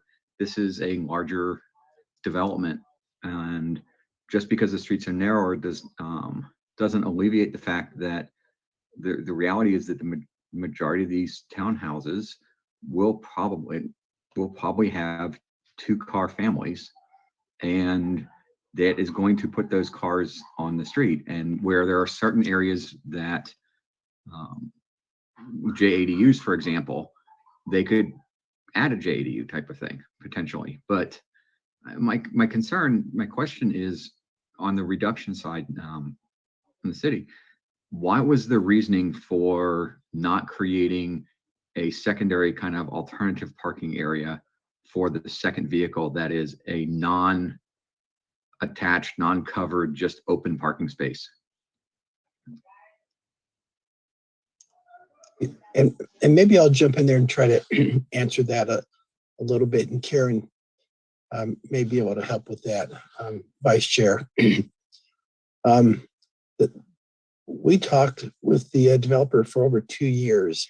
And as Karen had mentioned in the discussion, those units were not affordable units based on the original development agreements. And on that slide that she showed, when the price of that affordable unit was based on 40%, and when they were basing it on 3 and 4 bedrooms, that unit was not affordable. There is no affordable people who are going to be able to live into that unit. And so the question then becomes, do we want to actually build affordable units, or do we want to hold firm on parking and not have a unit that anybody can afford and move into? And the development agreement had a clause in it that if they build up to 8 affordable units, and if they were all vacant, then they didn't have to build any more. And that clause was put in there because they didn't want a bunch of 200 vacant homes throughout the development. That would just cause a problem. And so that clause was in the contract. And based on the formula, and those formulas were just high. If we were to negotiate those formulas today, we wouldn't have negotiated them. But in those 2 years, we brought that 40% down to 35%. And what you see on those affordable workforce units, that price came down almost $200,000. That's a 25% reduction. And so if you're looking at, do I want to hold firm to 2 parking spaces for that unit that is going to ensure that no one's going to be able to afford it? They're going to build 8 units and they're just going to sit there. Or do you want to develop a formula that you reduce that parking and bring that cost down several $100,000? That overall, the impact to the developer is a shift of $20-some million. And that was the balance. It was coming down, do you want more parking, or do we really want to provide housing for affordable people? And this is significant in that this is not rental affordable housing. The Dunes project is all rental, but this is actual affordable housing that people can own. And that's a really important concept. And when you look at those prices and how we're able to get those prices down several $100,000, that is significant. When you get the size of those units, like initially, they were squeezing in 3 bedrooms into those units that we're talking about. They would never have sold. And so we came up with the design, and we brought in, as Karen mentioned, a separate architect to look at if there's any way possible to squeeze in a second car garage, or even to squeeze in an additional 1 or a couple spaces, and you couldn't do it. But it just came down to what's more important, people or additional parking space. And that's kind of the balance that we came up with. And that's kind of our rationale in doing that. Now, we know that the project does have CC&Rs, and the city has nothing to do with those. And those CC&Rs discuss about requirements of the homeowners to park on site. And again, we don't enforce that. We don't have anything to do with that. But that's also another separate issue out there. So I hope that kind of gives you a little bit more understanding of why, as we've negotiated with the developer, why we came up with this design and the package to reduce it down. Bring down the cost $200,000. You lose a parking space, but you actually make it to where somebody can actually own a house.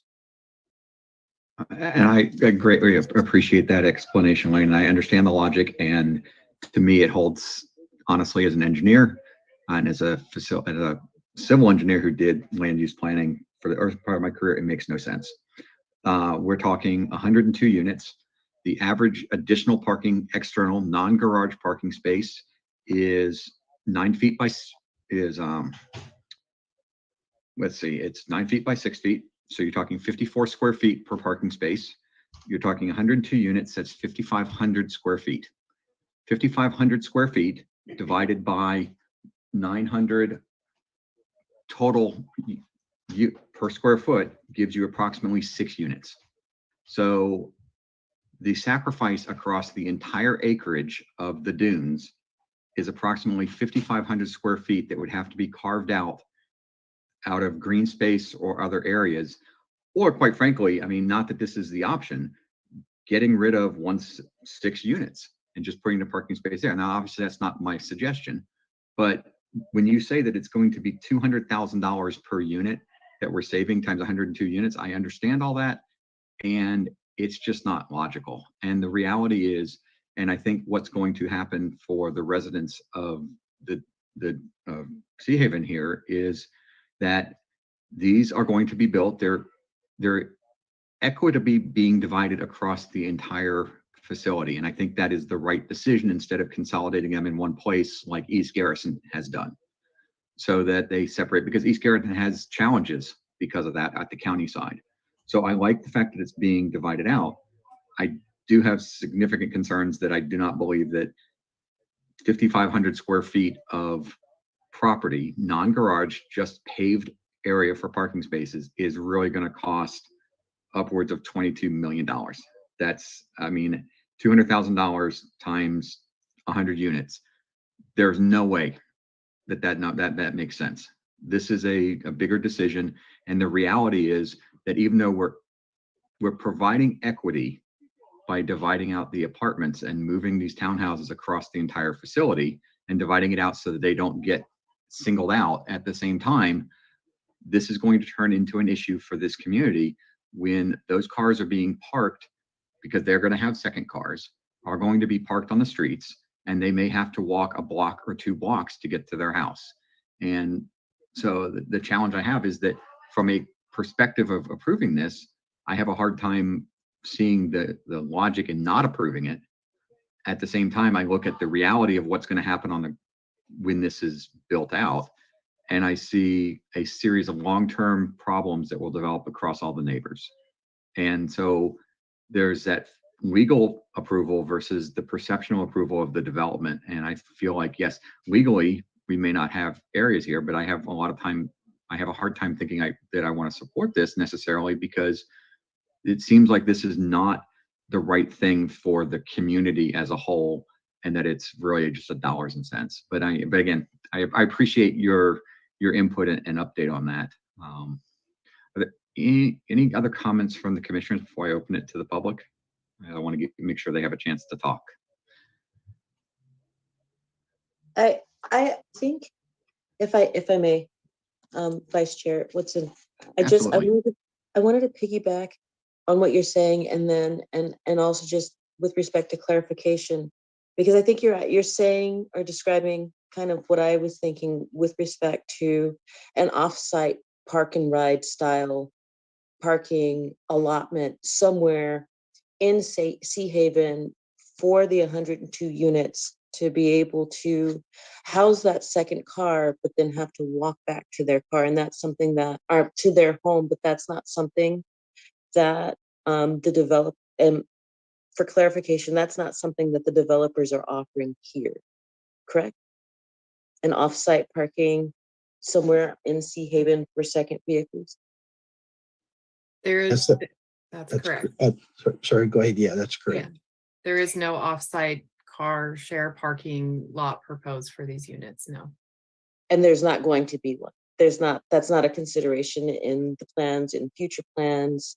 And down the road, we're looking to do a complete reduction in the parking, permanent.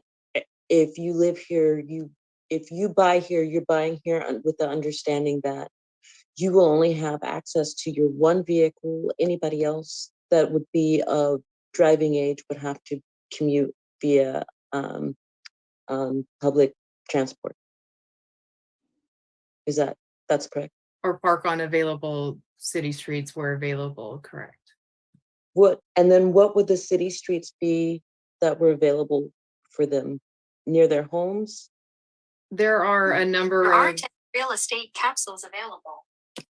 there are a number of streets that have parking. Nick had an exhibit up at one point that showed kind of highlighted streets. The streets are narrowed, so it's restricted to parking on one side. And maybe just to clarify, there's no physical space on these lots to add the parking without pulling out an affordable unit. And so that's what was analyzed when, you know, before the reduced parking was determined or confirmed that we could not, you know, we don't have enough space for that. You know, we came to them with the city with a submittal of a concept. As they said, they went out to architects as well and tried to find a layout that would accommodate. And there's just not enough physical space in the lots that were created with the tentative map on these.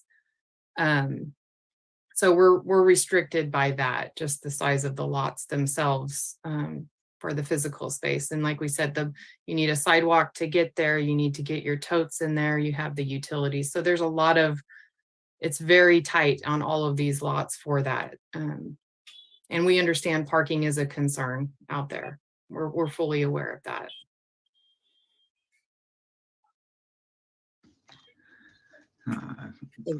Thank you, Adriana, for that update. Commissioner Walton, do you have any other comments before I send it to the public? No, thank you, Vice Chair. Thank you. May I, Vice Chair? Oh, sorry. Yes, Chair Amadeo. Thank you. You know, I understand the concerns that we've just heard, but when I look at the site map and what's already been built, these are scattered throughout the development. It's not like, oh, well, we just won't build a house here so that we can provide parking space not on the street, because those lots are built. They're already planned for certain houses. So you either don't have the affordability that you want, the numbers that you want in order to put a parking space on the lot, or you have to not build houses in different parts of this area to accommodate multiple parking lots. You can't say, oh, I'm going to take a bit of this park and everybody can park offsite here, because that park's only located close to a few of those townhomes, not all of them. And some people would have to walk from one end of the development to the other in order to park off-site in a parking lot. So, you know, we have to understand this tentative map has already been approved. Building has already occurred out there, and they're trying to create enough to buy affordable housing to meet the concerns of the state, the county, and the city in ensuring that we have more affordable housing to purchase. And it's a give and take.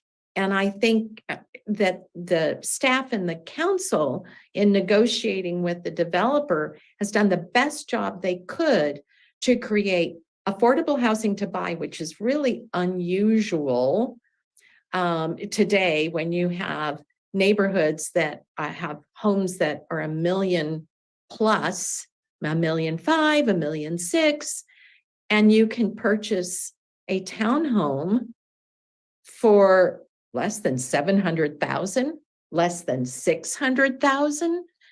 I mean, it's mind-boggling to me that this would be something that we would be concerned about at this point. We want affordable housing. We want affordable housing to purchase. And there is a give and take. And people who buy that affordable housing are going to buy with the knowledge that they only have one car space and that they are extremely fortunate to be able to purchase a home. And that, you know, part of the sacrifice, and we all make sacrifices in life, is that maybe they give up a car or they park it on the street and they don't have a designated space for that second vehicle. They use public transportation. It's a give and take. And we have to recognize that that is the society that we are growing into, because we have been, since the inception of the car, a car-focused society, and we're trying to change that.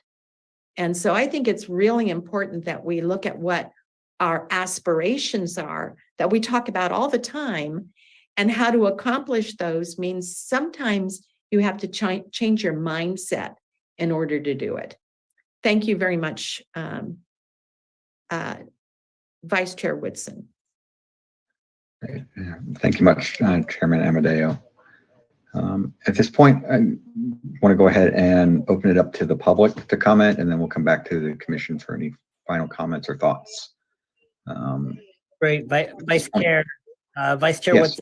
I have Luis Miramonte. I believe Yes. Gonzalez. Those are the only ones as of now. So I'll open it up, and each person will have 3 minutes to speak. So let me. The point of order on the, even though the city council has gone to 3 minutes, according to our current agenda, we still are showing 4 minutes. Yeah, we're following the council. Council is 3 minutes, so we're at 3 minutes. So. Okay, then the only reason I say it is because we told the public that we would give them 4 minutes, and I would just leave that I think that at this point, even though I agree with you and that we should have adjusted the agenda amendment to 3 minutes because that's where the council has gone, I think that tonight, given that the published agenda was out there for 7 days and we gave them that, I think we should give them that ability to speak. That's fine. That's fine. I'll that's totally up to the will of the commission. I'm trying to find where on the agenda you're referencing, just so I can. It was, maybe I was wrong, but I thought it. Let me see. Let me go back up to it. Actually, on the agenda, it says 3 minutes, Vice Chair. Oh, does it? So maybe it was the beginning portion. I thought it was at the top. But honestly, Vice Chair, it's really up to you and the will of the. It's 3 or 4 minutes. So I'm looking at paragraph 7, public hearings. Public will be invited to approach the podium and provide up to 4 minutes of public testimony. Yeah, I see 3 minutes right here. So. Yeah, it does say 3 minutes on the official agenda. Okay, so the one that was just, I'm looking at the one that was sent to us off of the agenda center that was emailed, that link. So there's a disconnect. But if the official one that was published says 3, then we'll just use 3. Absolutely. That's fine. Let me, why am I not able to unshare now? How come I can't? 1 second. Now it's not letting me unshare. Oh, here we go. All right, there we go. Thank you. All right. Great. All right. So we'll ask Mr. Miramontes. So there you go. You have 3 minutes, sir. Where is he? Where are you? I don't see you on. Where did he go? He's right there. There you go. Unmute. You can hear me now? I'm unmuted, I think. Give me a thumbs up. We can hear you. Okay, thank you. So let me put my timer on here. Well, thank you for allowing me to speak. My name is Luis Miramontes. I'm a homeowner there at Sea Haven. And I thank you, commissioners, for the work you're doing and the explanations provided by the group there. So that was very thorough, very helpful. So I have a few questions. One is, we talked about moderate housing, workforce townhomes, cottage, and then bridge. Are those going to be scattered throughout, or said another way, the units that are near the cove, are they all going to be one of those 4 choices or a mixture? Number one. Number two is, talking about the, the space that's limited. It's really unfortunate that we've got a situation where we do want affordable housing for purchase. I understand that completely, but to have that decided at this point in the development, when we hear that development has been around for 15 or 20 years, and it's just unfortunate, a shame, whatever, that the affordable housing component wasn't built into the original plan. Once you have a layout, you start building and sell houses, it does make it difficult. Third thing is the parking is going to be an issue. We know that folks are going to have 2 cars per unit. We got, you know, 2 adults, 2 children. Children grow up, and I don't know about your families, but my families, when we grew up, we were driving age, we needed a car because public transportation was there and not there. But I just think there's going to be more. There's a contradiction here. I hear people talk about parking in city streets, that the HOA guidelines don't allow for overnight parking across the street for more than 72 hours. So yes, you only park on one side of the street, but there are limitations as to how long a car can be parked. In fact, the recommendation or guidelines are that garages are supposed to be used for parking, not on the street. Now, guests can park up to 72 hours, but beyond that, they're subject to penalty, fine, maybe even towing. And what's interesting is that today the HOA is really controlled by the developer, Wathen Castanos. They hold the majority of the seats. So we've got the developer saying, you know, park in the city streets. And we have the developer saying, because they control the HOA, you can't park in the city streets. So there's an inconsistency there. I think it needs to be worked out.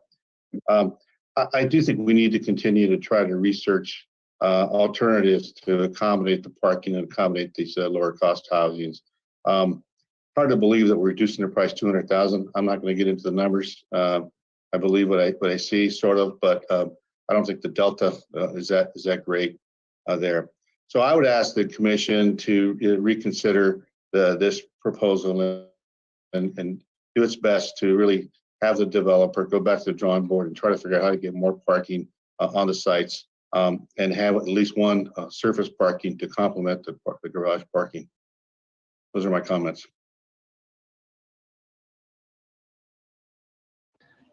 Thank you very much for those. Appreciate it. All right. Next up is we have Mr. Gonzalez. Yes, we do.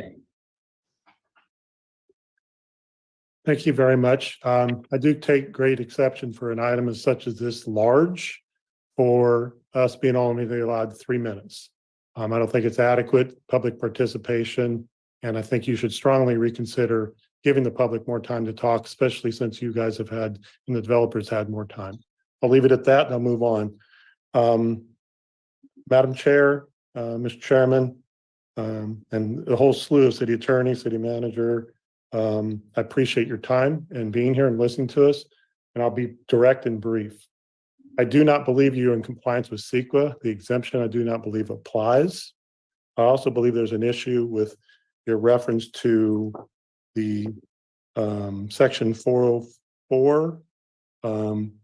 You are not complying with the area that says a predetermined judicial decision. And I'll leave it at that. I won't have any more time to explain.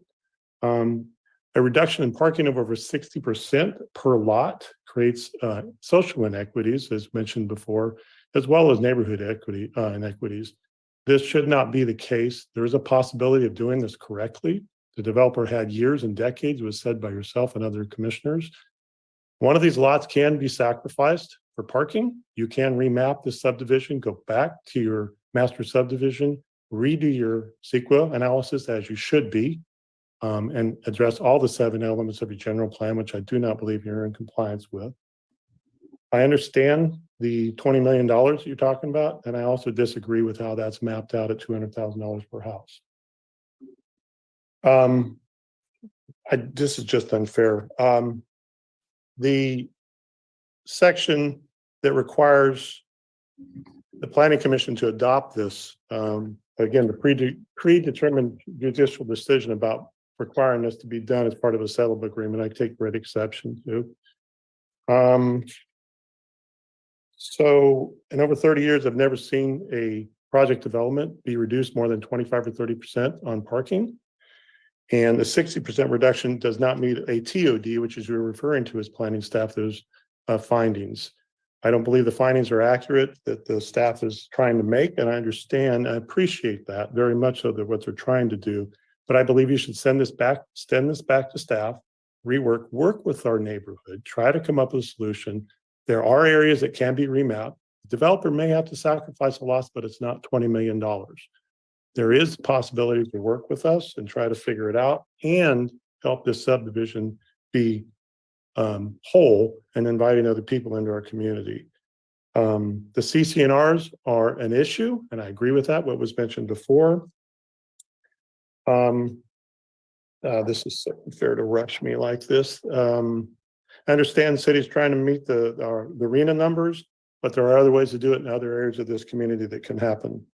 I would like to thank you for the time, and I'll sign off with this. And please do not move this forward to the city council. Continue it to staff and allow us time to work together. Thank you very much for your time. Thanks, Mr. Gonzalez. And to address your one, I understand the public comment period and the timeline on that. That is, it's a long-standing one, and it doesn't make an excuse. There are many cities that actually limit it to less than 3, and a number of cities locally to our region actually reduce it to 2, which makes it even harder. So it is something that we all have seen, and I think most of us on the commission have been involved either with the city council or when we've been on the public side, on the other side of the equation, and we completely understand when we have a lot more we want to say, and you just can't fit it in. So, all right. So we have Mr. Gonzalez. We have Dell is the next one. I have a vice chair. I have a Penny Oliver. I'm not. I apologize. Yeah, I apologize. You're right. I'm sorry. It's a Dell. So let me move that person over. Yes, my name's Dale Cooper. I'm a new resident here. I've worked for the phone company 36 years in Florida. I've seen dozens and dozens and dozens of developments that started out really, really nice. And 10, 15 years later, they look like junkyards with cars, trucks, boats, trailers. I bought a home here because the development looks really nice. The CCRs made it sound like it was going to stay nice. And it concerned me that it sounds like the original plan was what they're pushing right now. The CCRs led me to believe that there would be no street parking. The developer, now he's wanting street parking. And a number of you folks have brought up the point, which the streets here are narrow. If you go down California, it's a nice wide street. The streets here are very narrow. If you've been in our development and gone to the Cove until the first of the year, the builder and some other people renting out rooms, and all of that side parking was full, and it's very crowded. If a delivery truck, UPS FDX is making delivery, they park in the middle of the road because they can't get out. But anyway, I really hope that you folks will reconsider this and, come up with better housing, because I would like for those folks buying those homes to have nice homes, to have adequate parking, not for them to sell them that house with one parking place. It's going to be a problem for them, and it's going to be a problem for every resident here. Again, I've appreciated all the input, all the information, but I keep hearing narrow streets, parking on the streets, contradictions. So hopefully you will make a good recommendation. Thank you. Thank you very much, Dell. Welcome to the community of Marina. A little bit different warmth of water, if nothing else, from Florida, that's for sure. That's for sure. I think that was the last one that I see with a hand up on the public side. I'm just double checking because I believe you're right, Vice Chair. So it looks like Bobby Kennedy is trying to raise his hand. Give him opportunity if he wants to speak. I don't see his hand raised, Vice Chair. I do see a David Morehouse wanting to speak. So if you let me know who you want me to recognize. So let's do David Morehouse. I'm not seeing it at all, but that's fine. Okay. Hello? Hello? This is David Morehouse. There you go. You're You're on. Thank you very much, David. Okay, thank you. Good evening. Thank you guys for taking care of business. I just wanted to go through a few things over the course of tonight. Nick had talked earlier about, are you guys hearing me by chance? Yeah. Okay. Nick had talked earlier about transit, and transit, you know, nowadays is in a really despair type of situation. I don't know if you looked at BART and all the other situations, but people don't really take transit that much after COVID. So as far as people in our community taking that, I don't think that's going to be a real issue, maybe 1% of 100%. Parking around the area with these slim streets are very difficult. As the person before me said, if you go up to the cove, and then there's cars, you cannot have a truck and another car. You have to wait for them to get through it. So with that in mind, as you guys develop this plan, these streets, you can't park on one side, but you can park on the other. There's not enough room for two cars to get down through that other area. Nancy had talked, you know, about, hey, affordable housing and everything. That's great, but you still have to have parking, and it's not fair to us that our homeowners in an association that we signed up to and pay dues every month, that we're not supposed to be able to park on there, only 72 hours. So why all of a sudden is this changing? Because you guys didn't look ahead in the previous years. You know, Karen was back in the years where you guys could have taken care of this and resolved this before we're into this situation. That was like back in, I guess, in the early 2000s. So now we're stuck with this, and we're getting stuck with it. We paid good money for these homes. We're paying homeowners associations. We're not supposed to have people parking on the street, but yet you're trying to say, oh, it's going to be okay now to do that. That's not fair. Leave it up to the homeowners association. Let us vote for it instead of you guys vote for it, because you don't live in our association. You don't live where we live. So why are you voting for this and we're not voting for this?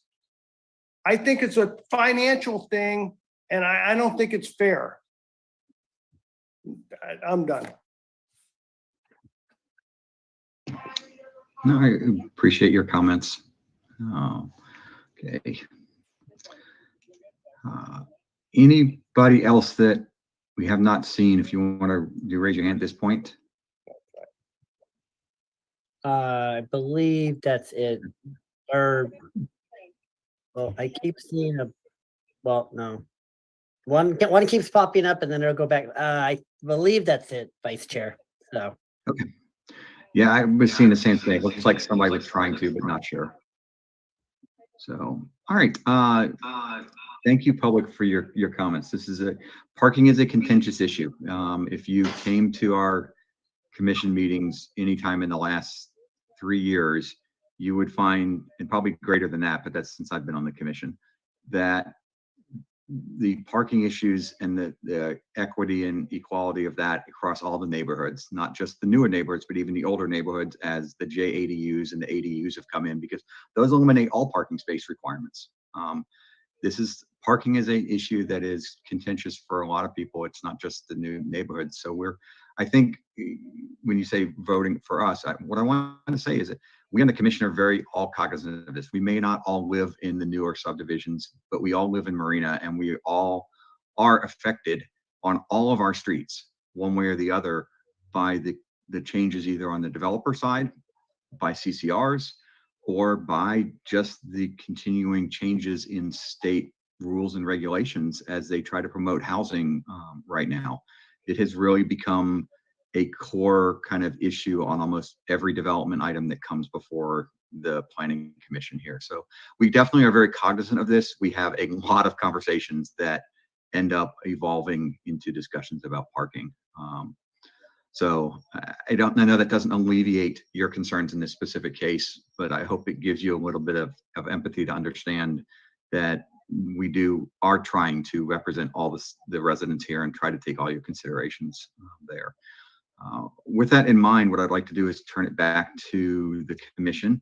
Right now, we've got a couple of people and I've got a comment, but Chairman Amadeo.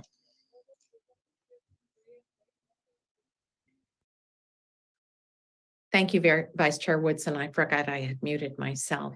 I would really like perhaps Karen Tiedemann or Lane Long or Guido to address some of the issues that were brought up from the legal perspective. Like, why don't they get to vote on it rather than City Council or us? Why, even if we agreed with them and voted the way they wanted us to, why that doesn't matter, it still goes to the City Council. I think there's some misunderstanding about the legal ramifications of where we are. I think there's some misunderstanding about where we started in 2004 with a different developer, and that developer sold the property, and I think it was in 2017 or 18. So I think those things need to be addressed, just so the residents that have taken the time to participate tonight, either by being here or by commenting, to give them a little bit more information about, I'm going to say, how local government actually works and what a commission's responsibility is to the public, as opposed to their responsibilities as members of the public, because they have them too, and the council's responsibilities, staffs, our attorney. It's at every level. And I want them to understand, no matter what our decision is tonight, how we arrive at it, because it's important and we don't always agree, and what the parameters are that that we need to live within in order to make our decision. And so if I can get some help from Karen Tiedemann, from Guido, and from Lane Long, I think that would be very helpful to the public, that they at least understand the positions that we're all in, them, us, you, and the council.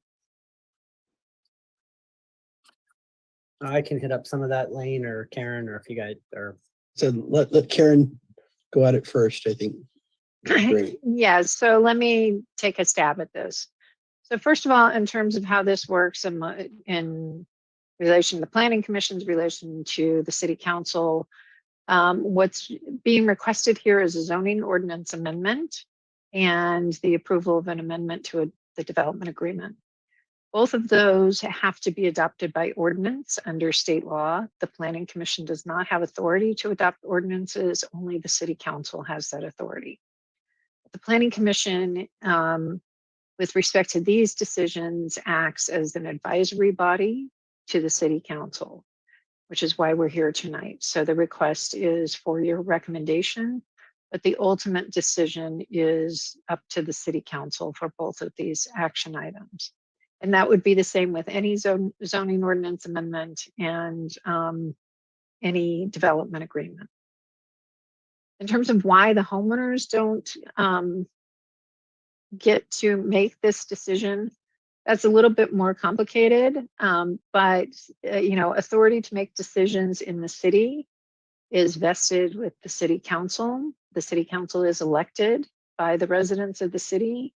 It is a form of representational democracy. As a citizen of Marina, your options are to exercise your rights with regard to who you vote for the City Council. So it is not that every neighborhood gets to make their own decisions with respect to what they want to see in their community. That would essentially be creating separate cities within the city. So this is ultimately a decision for the City Council, just like adopting a zoning ordinance as a whole is the decision for the City Council. Approval of development projects are decisions for the City Council. That's where the power has been vested. So I don't know if that helps answer your questions. Thank you, Karen. Was that the last thing you had, Chairman Amadeo? Do you have another comment you No, wanted to add? no. Okay. I think Commissioner Reina, you had your hand up next. Yes, I would like to go with the public sentiments and also the views expressed by some of us commissioners that parking is a very serious issue. And also that this townhouse lots are surrounded by other single family homes, and this parking thing is going to spill over to them also. It is going to cause some social cohesion issues and which need to be avoided. And we've discussed this issue when we discussed the JDO subject, that it also changes the whole character of the city, because Marina, we are used to open spaces, wide roads, and we have some part of the city, narrow streets, parking issues. It's not only that the families who are going to live in these houses are going to encounter some of the parking issues. You have some social functions, guests coming, and it's going to create a big problem. So I would suggest that we have this whole proposal reviewed, and we come up with certain solutions, keeping in mind the concerns expressed by the public. Thank you. Thank you, Commissioner Rana. I think next up was Commissioner Walton. Thank you, Vice Chair. And so I'm going to try to be brief. And I like to talk, so if I start talking too much, just let me know. And listening to the residents, they brought up a lot of issues, and I really want to make sure that we pay attention to those, because we want to retain those. That we want our neighbors to stay in their homes. We don't want to upset them, and quite frankly, make them move somewhere else where they won't have parking issues. So I have some maybe some proposals, some ideas. So like with respect to the park and ride, where you have offsite parking for the residents. Like at UC Santa Cruz, you park offsite, you get on a bus, you drive up to wherever you're going, and then you get back on the bus and you drive home. I'm wondering if and there's only 102 units that might need that. So I don't know if that would be economically sound. If I was just thinking outside of the box.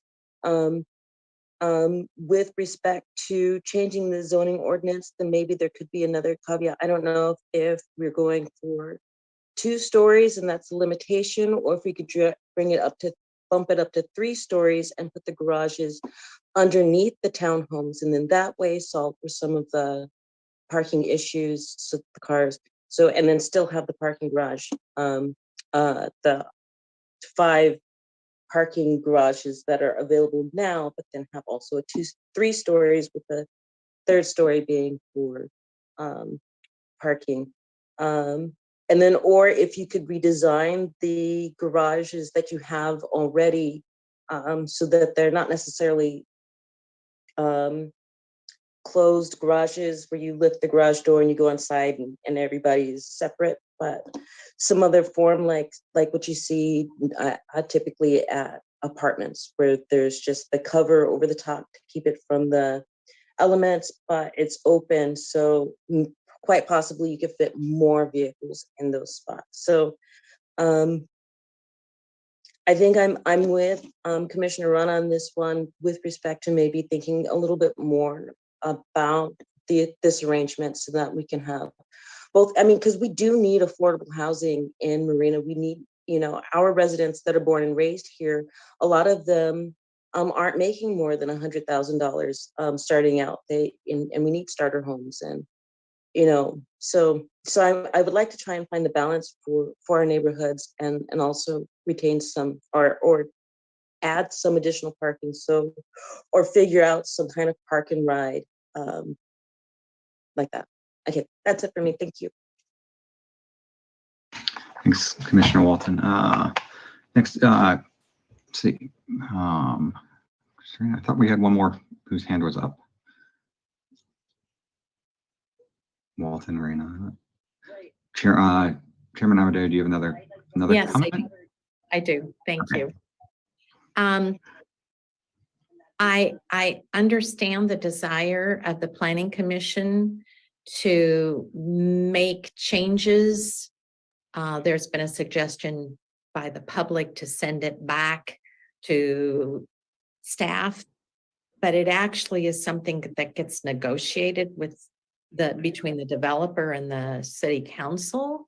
So what I would ask of staff or of the attorney,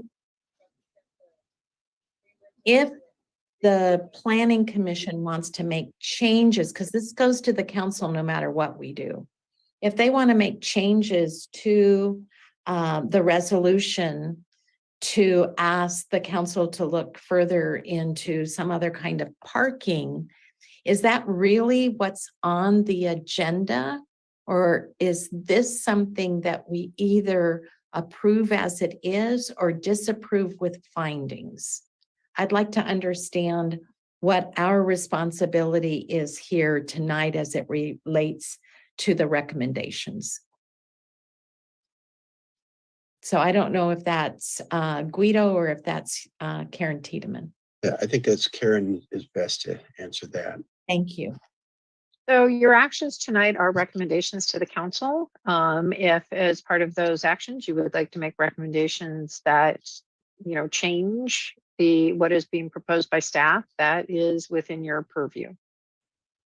Okay, so but do we have to have findings in order to do that? Because we're not doing the recommendation that has come before us.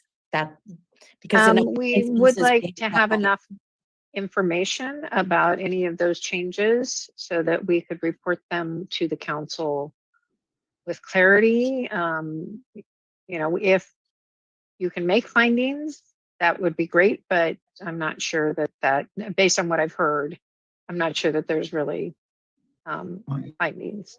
Right. I think there's one, I think definitely is on the CCR and HOA issues, but I was wondering, Nick, is it possible to pull the actual overall map back up and show where the overview of where the 17 individual parcels are across the development for the townhomes? Yeah, give me 1 second so you don't see me scrolling, and then I will pull up that exhibit. And Vice Chair, while I was pulling it up, I wanted to, some of the, I think, misconceptions were, some of the comments were that this is changing the parking and requiring the parking on the streets. And again, that is controlled by the HOA and the CCNRs. And so anything approved here does not affect the CCNRs and what the HOA approves. And it's my understanding that it's very divided in the community.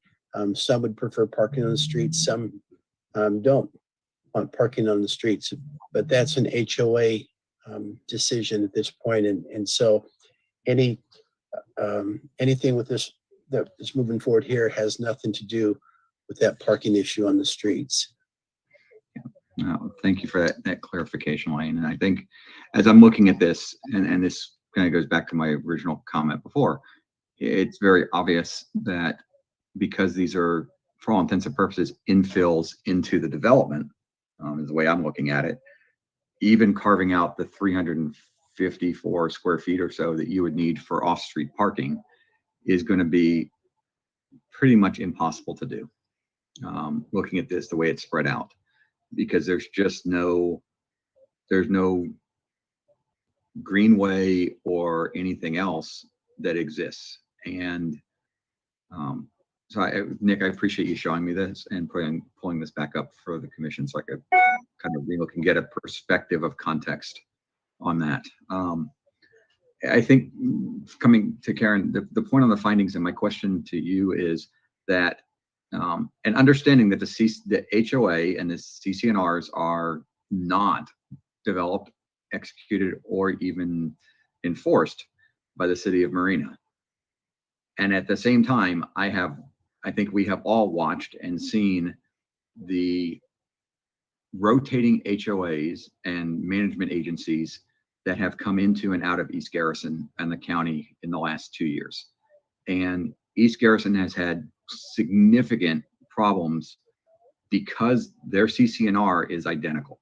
It states that you can only park on the street if you're a resident for 72 hours. And at that point, the HOAs have become and it drove an HOA out of there, and they have a new management agency that just took over.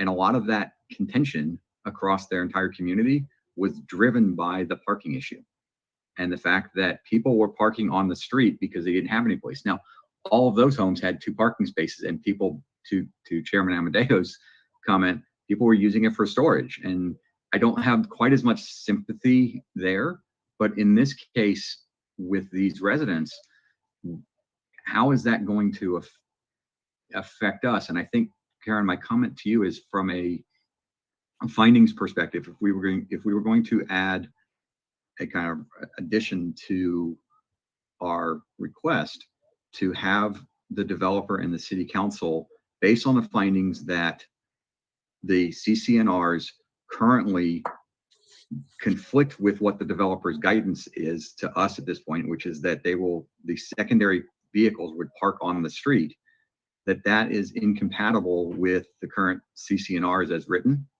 that we would like the developer and the city council to negotiate and come up with a solution to address that specific issue, and how the developer is going to work that, because it is going to be untenable if we build these developments, and as soon as they get built, in the first week of new residents moving into their brand new homes, they start getting tickets or they start getting their vehicles threatened to be towed. I mean, would that be a correct finding towards that? Well, that could be part of a motion in terms of, the planning commission's recommendation to the city council. I do just want to say that the HOA cannot tow vehicles on public streets. So they can tow vehicles on the private streets, but they cannot tow vehicles on the public streets. Only the city can do that, and only the city can enforce parking restrictions on those streets. And so that's where this gets a little confusing, because those are public streets, and under city laws, they can absolutely park on those public streets. In the subdivision agreement, tentative map that is approved, there are clauses in there that only allow parking on one side, and that's due to the fire access issue. But outside that, from the city's perspective, they can absolutely park on those streets. It's the CCNRs that controls that. And it's my understanding the only way they can control that is through fines or whatever mechanisms that they may have. But Karen is correct. We won't enforce that. We won't tow vehicles. That's a CCNR issue. Okay. I just wanted to add one thing, if I could, just to note that those are city streets, and they are based on a city street section for parking on one side. The 72-hour limit is also part of the city municipal code, so that is not something dictated by the CCNRs. So that is already a city municipal code. That's not where we reiterate it in the CCNRs, and the only thing the CCNRs does is indicate that it's for guest parking versus homeowner parking. So we do manage a parking issue through our HOA on a regular basis, and we are completely split up the middle on people who want to open that up to homeowners versus people who want to keep it as guests, so it limits the parking in the street. So this is an ongoing issue through the HOA, but I just wanted to make it clear, those are city streets. The HOA is not towing vehicles or finding vehicles that are parked there, and the 72-hour rule is part of the city's municipal code. Right, and I understand that, and so I appreciate that. And I know that in the city we have a hard enough, our police force and towing they have a hard enough job keeping up with just regular operations, let alone trying to go out there and ticket vehicles, and that's an ongoing separate issue. Commissioner Jacobson. Yes, thank you, Vice Chair. So now I'm hearing yet another, I don't know what, inconsistency. The 72-hour parking regulations or ordinances in the city of Marina mean that a car cannot park more than 72 hours without being moved. Now, what those residents were saying to me was, I'm not allowed to park on the street 3 days in a row overnight, or they're going to take my car away. So I hear an inconsistency there. And maybe it's their perception or how it's written in the CC&Rs, but they don't think they can park on the street for more than 3 days in a row after work, it sounded like. Am I off base there? I think the part that's just maybe a little bit off is the threat of the towing. They are correct. We can't tow vehicles from a city street. Like I said, the CC&Rs do restrict to guest parking only, but we also don't have the vehicles registered through the HOA. So unless we know somehow that it's a homeowner's vehicle versus a guest, it's really more about the 72 hours, which is, like I said, it's a city rule, not necessarily the HOAs. Yeah, I don't know. It was just a funny way that they said that. Okay, thank you very much. Mm-hmm. Thank you, Commissioner Jacobson. Chair Amadeo. Yeah, I want a clarification on the guest parking. Is what you're saying is that homeowners are not allowed to park on the street at all? That they can, Any way I can. that they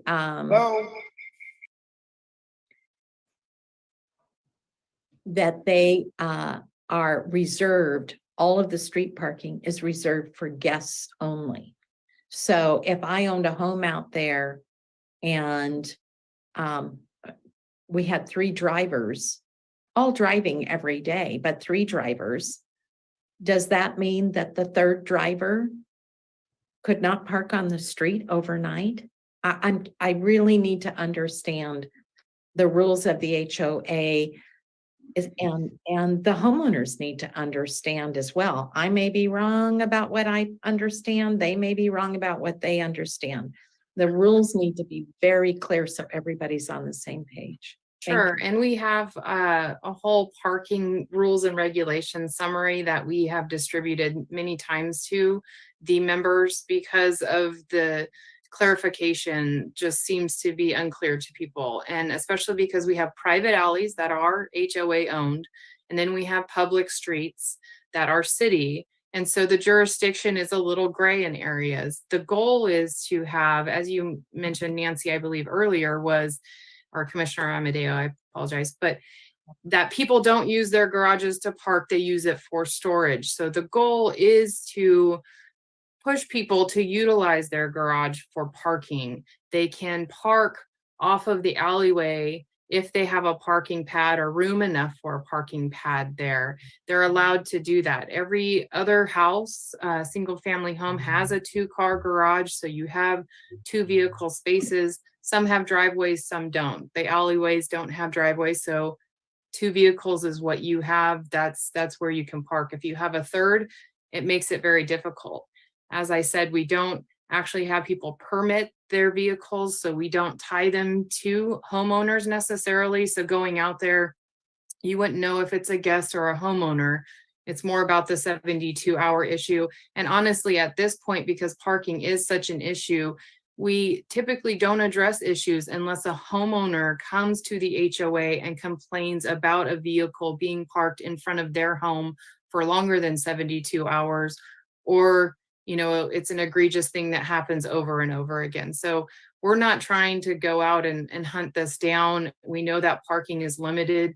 We were handed this project, so these were the streets we got when we started this development and went into the HOA, and we're trying to do our best to accommodate all the members as best we can. So at this point, we're trying to just address people that come in and complain about the parking in front of their home, and knowing that it is restricted to guests only. Okay, so now I have a question, and our interim police chief is not here, but city streets are public streets. They're not private. And so aren't they regulated through our police department, which follows the regulations at the state level for all purposes? So maybe Lane, you could answer the question about what they can regulate on public streets. Sure. Yeah, we just treat them like any other public street in Marina. And so if a vehicle is parked more than 72 hours, and the way the HOA does is similar way the city does it. Our police force is very busy, they're very limited, and they don't go around marking and targeting vehicles, seeing if there's 72 hours. But typically, if you have a neighbor that will complain, then they'll go out and put a written warning on it and advise them to move it. And that's the same way here. So we would only enforce that. We aren't patrolling the streets, marking cars and see if they're there at 72 hours or not. But as far as the city rules are, they park on one side of a block for 72 hours, then move it to the other side, move it around. That would comply with the city rules, but that is not congruent with the CCNR rules. And the city does not enforce anything. We don't have anything to do with the CCNR rules. That's all with the homeowners. Okay, I'm still not quite understanding the overall rule. I do understand the 72-hour rule, and I understand that you don't go out hunting for cars on either side unless you get a complaint. It's complaint driven, like a lot of code enforcement is complaint driven. It's not going out and looking for problems. It's that you get a complaint, you take care of it. So my question is, on city streets, can the HOA enforce guest-only parking on a city street? That's my question. No, they can't enforce anything with our city streets. All that they can enforce is their CCNRs. Okay, thank you. What the HOA could do if they registered their homeowners' cars is fine the homeowners for not parking in their garage. But I think, as you heard Adrian say, they do not register the cars. Right. Yeah, exactly. But they cannot tow, they cannot give a ticket on a city street. On the alleys, they can. Those are theirs, and I understand that. I just wanted to make sure that they couldn't do that on a city street because that's public property. It's more of the conditioning of the homeowner parking in their garage first, driveway second, which is disclosed to them when they purchase. So less about you can't park on the street. It's more about this is where you can park, is in your garage and in your driveway. Okay. And you know, this is again that concern about the amount of people who will be living in these 2-bedroom townhomes. They're all 2 bedrooms. These 2-bedroom townhomes with a single car garage. In a 2-bedroom townhome, I don't know how many times you're going to have 2, 3, 4 people all driving cars, all being vehicle owners. But the concern was them parking on the street, and they can park on the city streets. They cannot park on the alleyways. Is that correct? Yes. That is correct. All right. Thank you. Okay. Thank you, Vice Chair.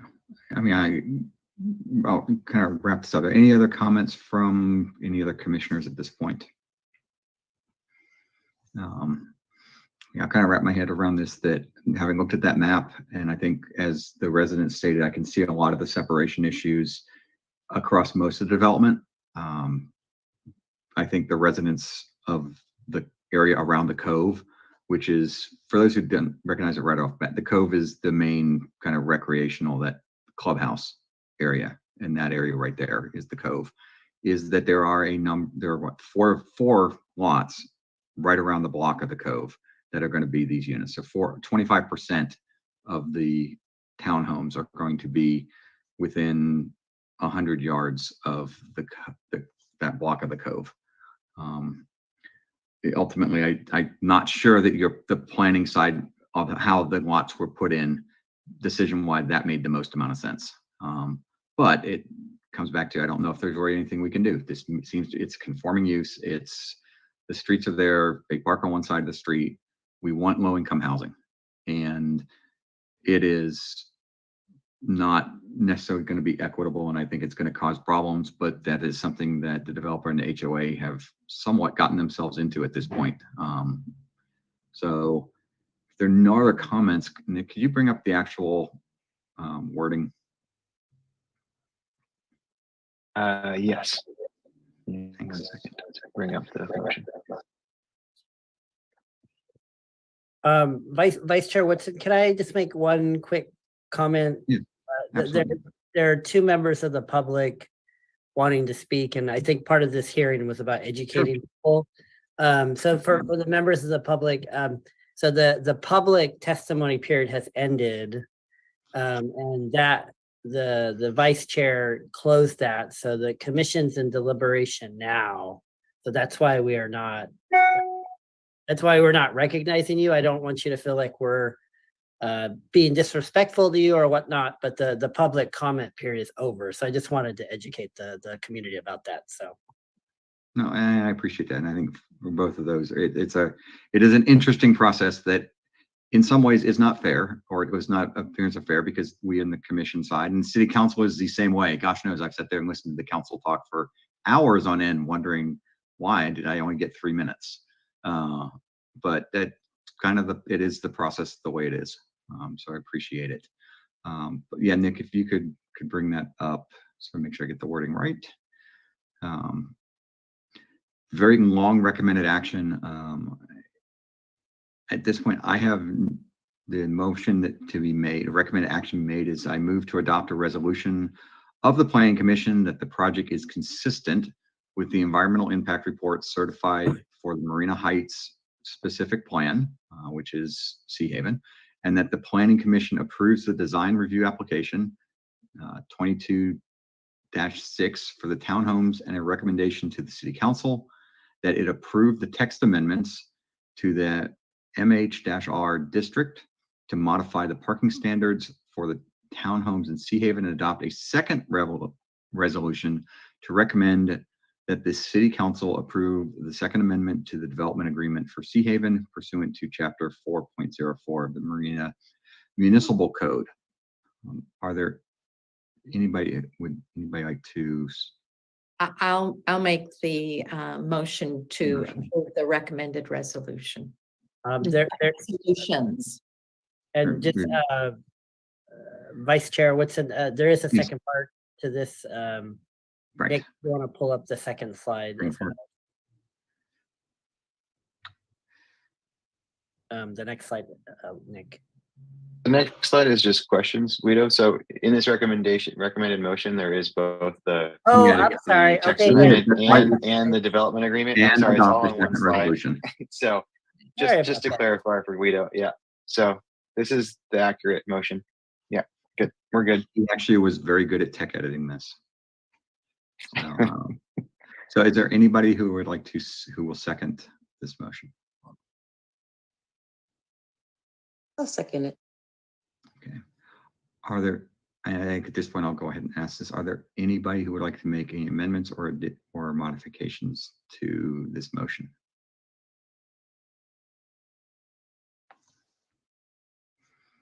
Okay, since I Here are no additions or changes to this. We'll keep, Vic Jacobson has his.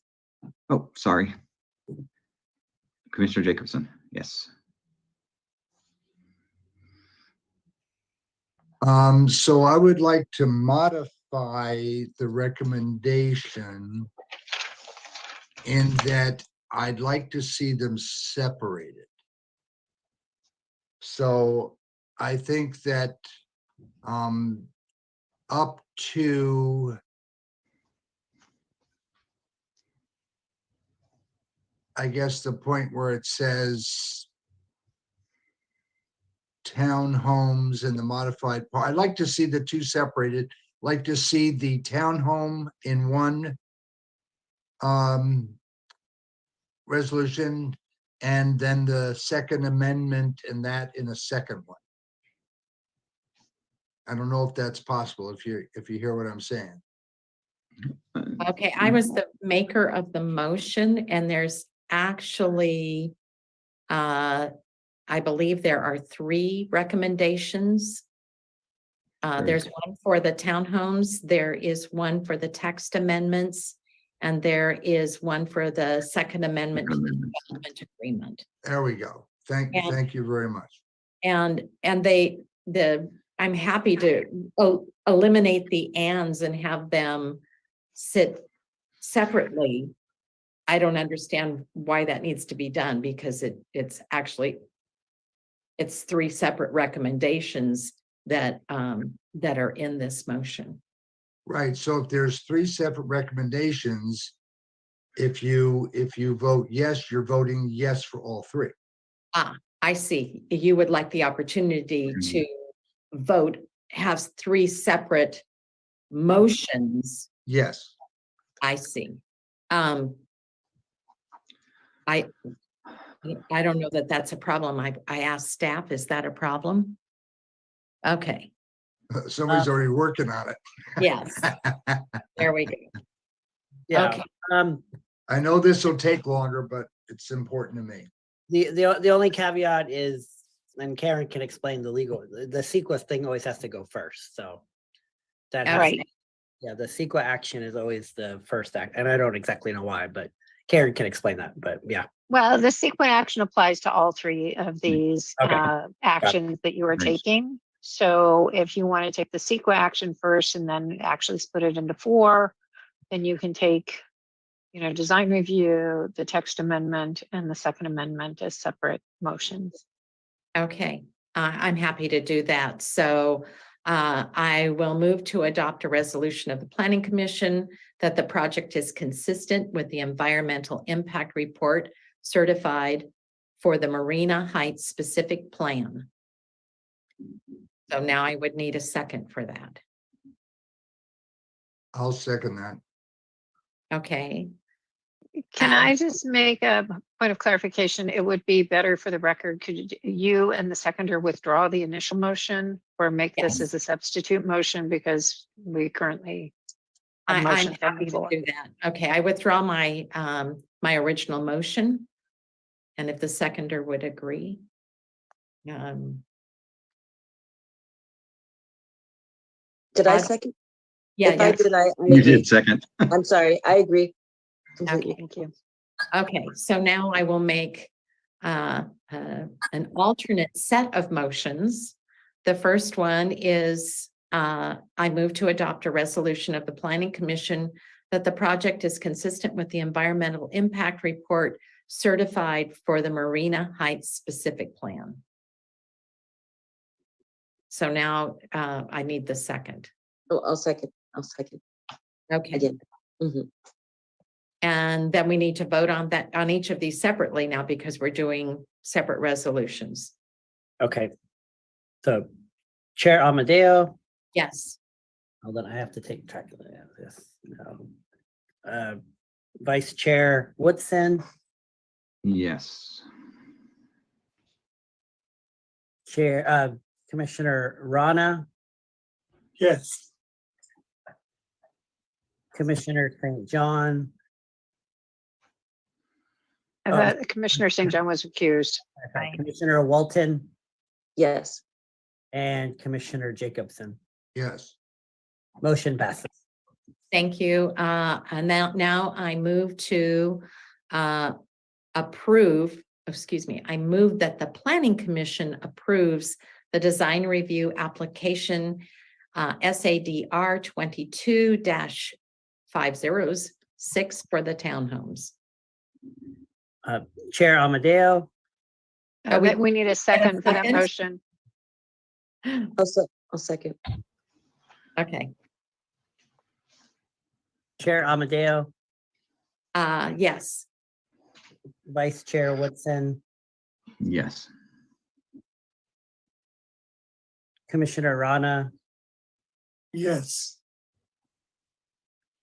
Commissioner Walton, Yes. Commissioner Jacobson. No. Motion passes. Okay. Now I move to adopt a resolution of the Planning Commission to recommend to the City Council that it approve the text amendments to the MH-R district to modify the parking standards for the townhomes Sea Haven. I'll second again. Okay. Chair Amadeo, Yes. Vice Chair Woodson, Yes. Commissioner Rana, No. Commissioner Walton, No. and Commissioner Jacobson. No. The motion does not pass.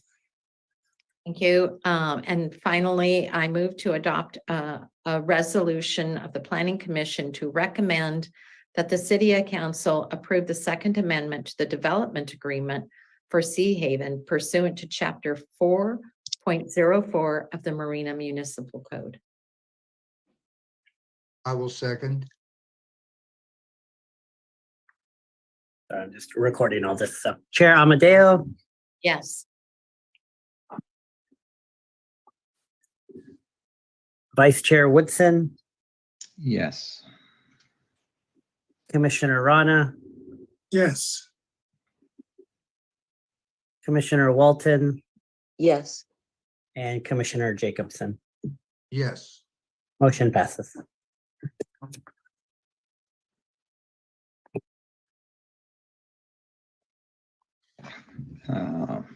Thank you very much. So I'm gonna go back to this. Actually, I'm gonna ask this question because it very rarely, just for clarification for the public on this side of it, with 3 of the 4 motions passing, the one that failed, just to kind of explain to them the process of what goes on next with that, because I don't think the public is probably completely aware, because it's very rarely that we actually override the original resolution. Could you explain that a little bit? Yeah, so I mean, this is going to end up at the council one way or the other. We would record, the motions when we report out to council. The development agreement and the text amendment and the design review are all kind of interrelated. So they will all end up at the council. Members of the public have the right to appeal any decision I make or any decision the Planning Commission makes. If somebody wants to, they can file an appeal, but in any case, it'll end up at the council anyways. I'm not sure if Karen or Blaine wanted to add. So. No, the recommendations will be reported to the council, but as we've said before, the council is the ultimate decision maker on the text amendment and the development agreement. Okay. So I appreciate for number one, I do want to thank again the public for sticking around who are here tonight still. It's not necessarily the easiest process to go through all of this and to show up at a planning commission meeting. I think I speak for most of the commissioners here, or I think all of them, that we really appreciate everybody's attendance, whether you spoke or not. This is an important part of the process, and a lot of times the city council gets a lot of the glory and the very long meetings. But it's really important that we on the commission hear your perspectives also. That we're just like you, and we don't necessarily always have the best answers or an answer. And so we're trying to learn as we go through the process too. I think the only expert here is our Lane and Guido. Just kidding. But anything else? I don't think we talked about no staff updates, no correspondent, no other updates for tonight. Guido. No, just the downtown plan is going to be coming to you guys shortly. Objective standards going to be coming shortly. We've kicked off the general plan. Each of the commissioners are going to be interviewed and heavily involved in that. And so, yeah, you're on the commission at a great time. And yeah, we have a lot of good stuff coming your way. So Great. Thank you very much. And thank Guido and the staff for putting together a very good agenda that was easily to walk through. Appreciate it. Have a great night, everyone. And I adjourn the meeting. And if I All can right, just now. add to Glenn for stepping up. And unfortunately, it really has been a terrible week for me, and I was not well prepared and emotionally drained. So I really appreciate it, Glenn, that you stepped up without warning and you did an excellent job.